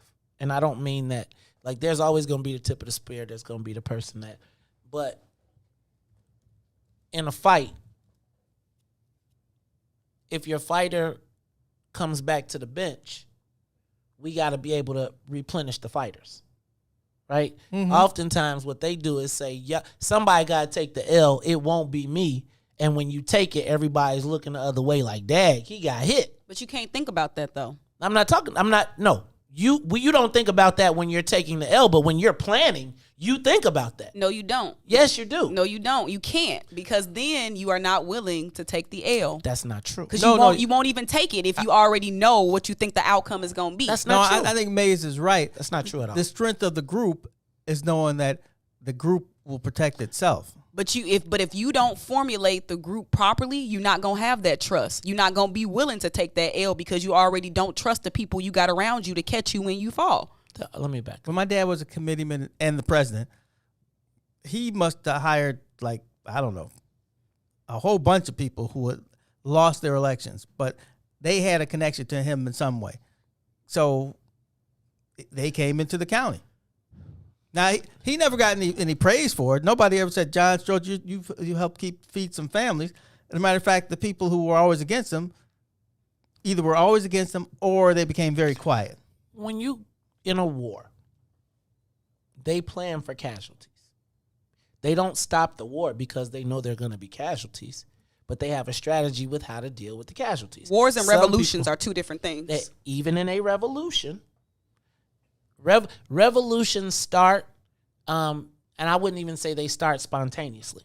I don't. I think that there's planning that goes into the revolution. I think when you look at what happened in Zimbabwe, they had a war of attrition. They had no weapons. They had guns and muskets. And what they said was, we know that just by the sheer number of people that we have, we're going to win because they're not going to be able to shoot us fast enough. Right. Now, people went to war knowing that if you are in the first, every war we come out of, we got 10,000 people dead. People was like, but my freedom is worth that. But is there a backstory to it? And I'm just saying, like, I don't want to go to the situation. You got a lot. We should have a plan for our casualties. We should have a plan for every contingency when you go to war. And I think that part of what I think we often do is, and in the black world, is we have an anti-strategy thing. Like, no, we're spontaneous. It's an we can't do it the way that the textbook way that you would think. So I'm suggesting, that's why I said, what are the actionable items? And I'm going to tell you that if you ask anybody to go to war and just say you're going to be a suicidal victim without a plan to what this is all for, like, don't tell me to go die and I don't even have no reason as what I'm dying for. Black liberation, what liberation? Of who? But see, I think that is the difference in understanding what the movement is and what you would be willing to die for. And I'm saying define it. I think the definition, it comes, but part of the problem is we already, the human mind, some people are good leaders and some people ain't good leaders. And I think it's knowing the difference between the two. And if you already thinking that, okay, if I fall, these people around me ain't gonna support me, you're not the type of leader that I want. Because a good leader is going to surround themselves with people who are going to be able to prop them up when they feel like they are falling. You will never go hungry if you are a good leader. You never got to think about people not having your back if you are a good leader. Now, we can talk about the outside and external forces that impact our movements. Fine, we can have that conversation. But you can't build a movement scared of how the people around you. I wasn't scared, though. If you're thinking about the outcomes of what's going to happen if I fail, then you already coming in scared. No, I think if you plan for all contingencies. You can't plan a revolution. And the leader tends not to worry about if he falls. The leader worries about everybody else around him. That's the point, though, right? Here's the thing. If you put one leader up and I'm shooting, and I know that that's the person and this whole thing scatters, I'm going to shoot that person. Cut the head off and I'm going to shoot that person. And I think, so while we think of that, I think it's broader. I think that strategy goes into everything. I don't think anything that has happened, I think there may be spontaneous actions, but anything that happens after that spontaneous action has to be planned. Hey, y'all. That's why the deacon board's supposed to run the church and not the minister. I just think it's got to be continuation, because if there's no strategy. It ain't no plan. We can't do it like that. There is no blueprint that exists right now for the revolution that black people have to undergo. Blueprint and plan are different. It is the same thing. If you are already thinking about the outcomes of, we ain't never fought no revolution. So are you thinking about the outcome of winning? Is winning a part of the outcome? We don't even put ourselves in the fight because we too scared. You need to read the French Revolution and see what happened. I'm just saying, so we don't, is the goal to win or is the goal to fight? And that often is my It's freedom. Broad terms. Freedom. That ain't broad, my brother. You know what freedom is. I haven't lived it, so explain it to me. So because you haven't lived it, you can't even fathom how to get there. You can't touch it. So is it a war of attrition? It's not a war. It's a revolution. Here's just me. When a revolution happens, that means that there is something that you want. That's my point. Like, that's, again, freedom, liberation. Where? What? Yeah. Read the French Revolution. I'm not bugging out. All I'm asking is, and oftentimes when we get the big flowery words, I just want to understand. Here we go. Now it's theoretical. No, it's not. I'm saying war is real. Hey, war is real. And the revolution is real too. And remember, Gil Scott-Heron told us it won't be televised. So you can't. You cannot, we can't even talk about it on air for real. I'm with you on that, but I think that I like the song, but it always is televised now. You lead. I feel like this is how we get to where we tend to get, because we don't ask questions. somebody is charismatic with no plan, and then we jump off the cliff and drink the Kool-Aid, as compared to saying what was the thought process? What are we gonna do if this happens, or what if? Planning just makes sense to me in any situation. But look, we gotta stop. This is the Maze Jackson Show. So for Maze and Ruthie and Lil Leron, I am the host of the Maze Jackson Show. And you know what? Tomorrow I want a definition of freedom. So the social media question of the day tomorrow is define freedom. It's the Maze Jackson Show. And every day asking what's in it for the black people. And if you don't like it, you can still tell them. Maze said it. We know we late. Y'all tune in to the Book of Dawn. I'm sorry. Ruthie be doing it to us. We'll be out of here. Peace. WIFTBPM.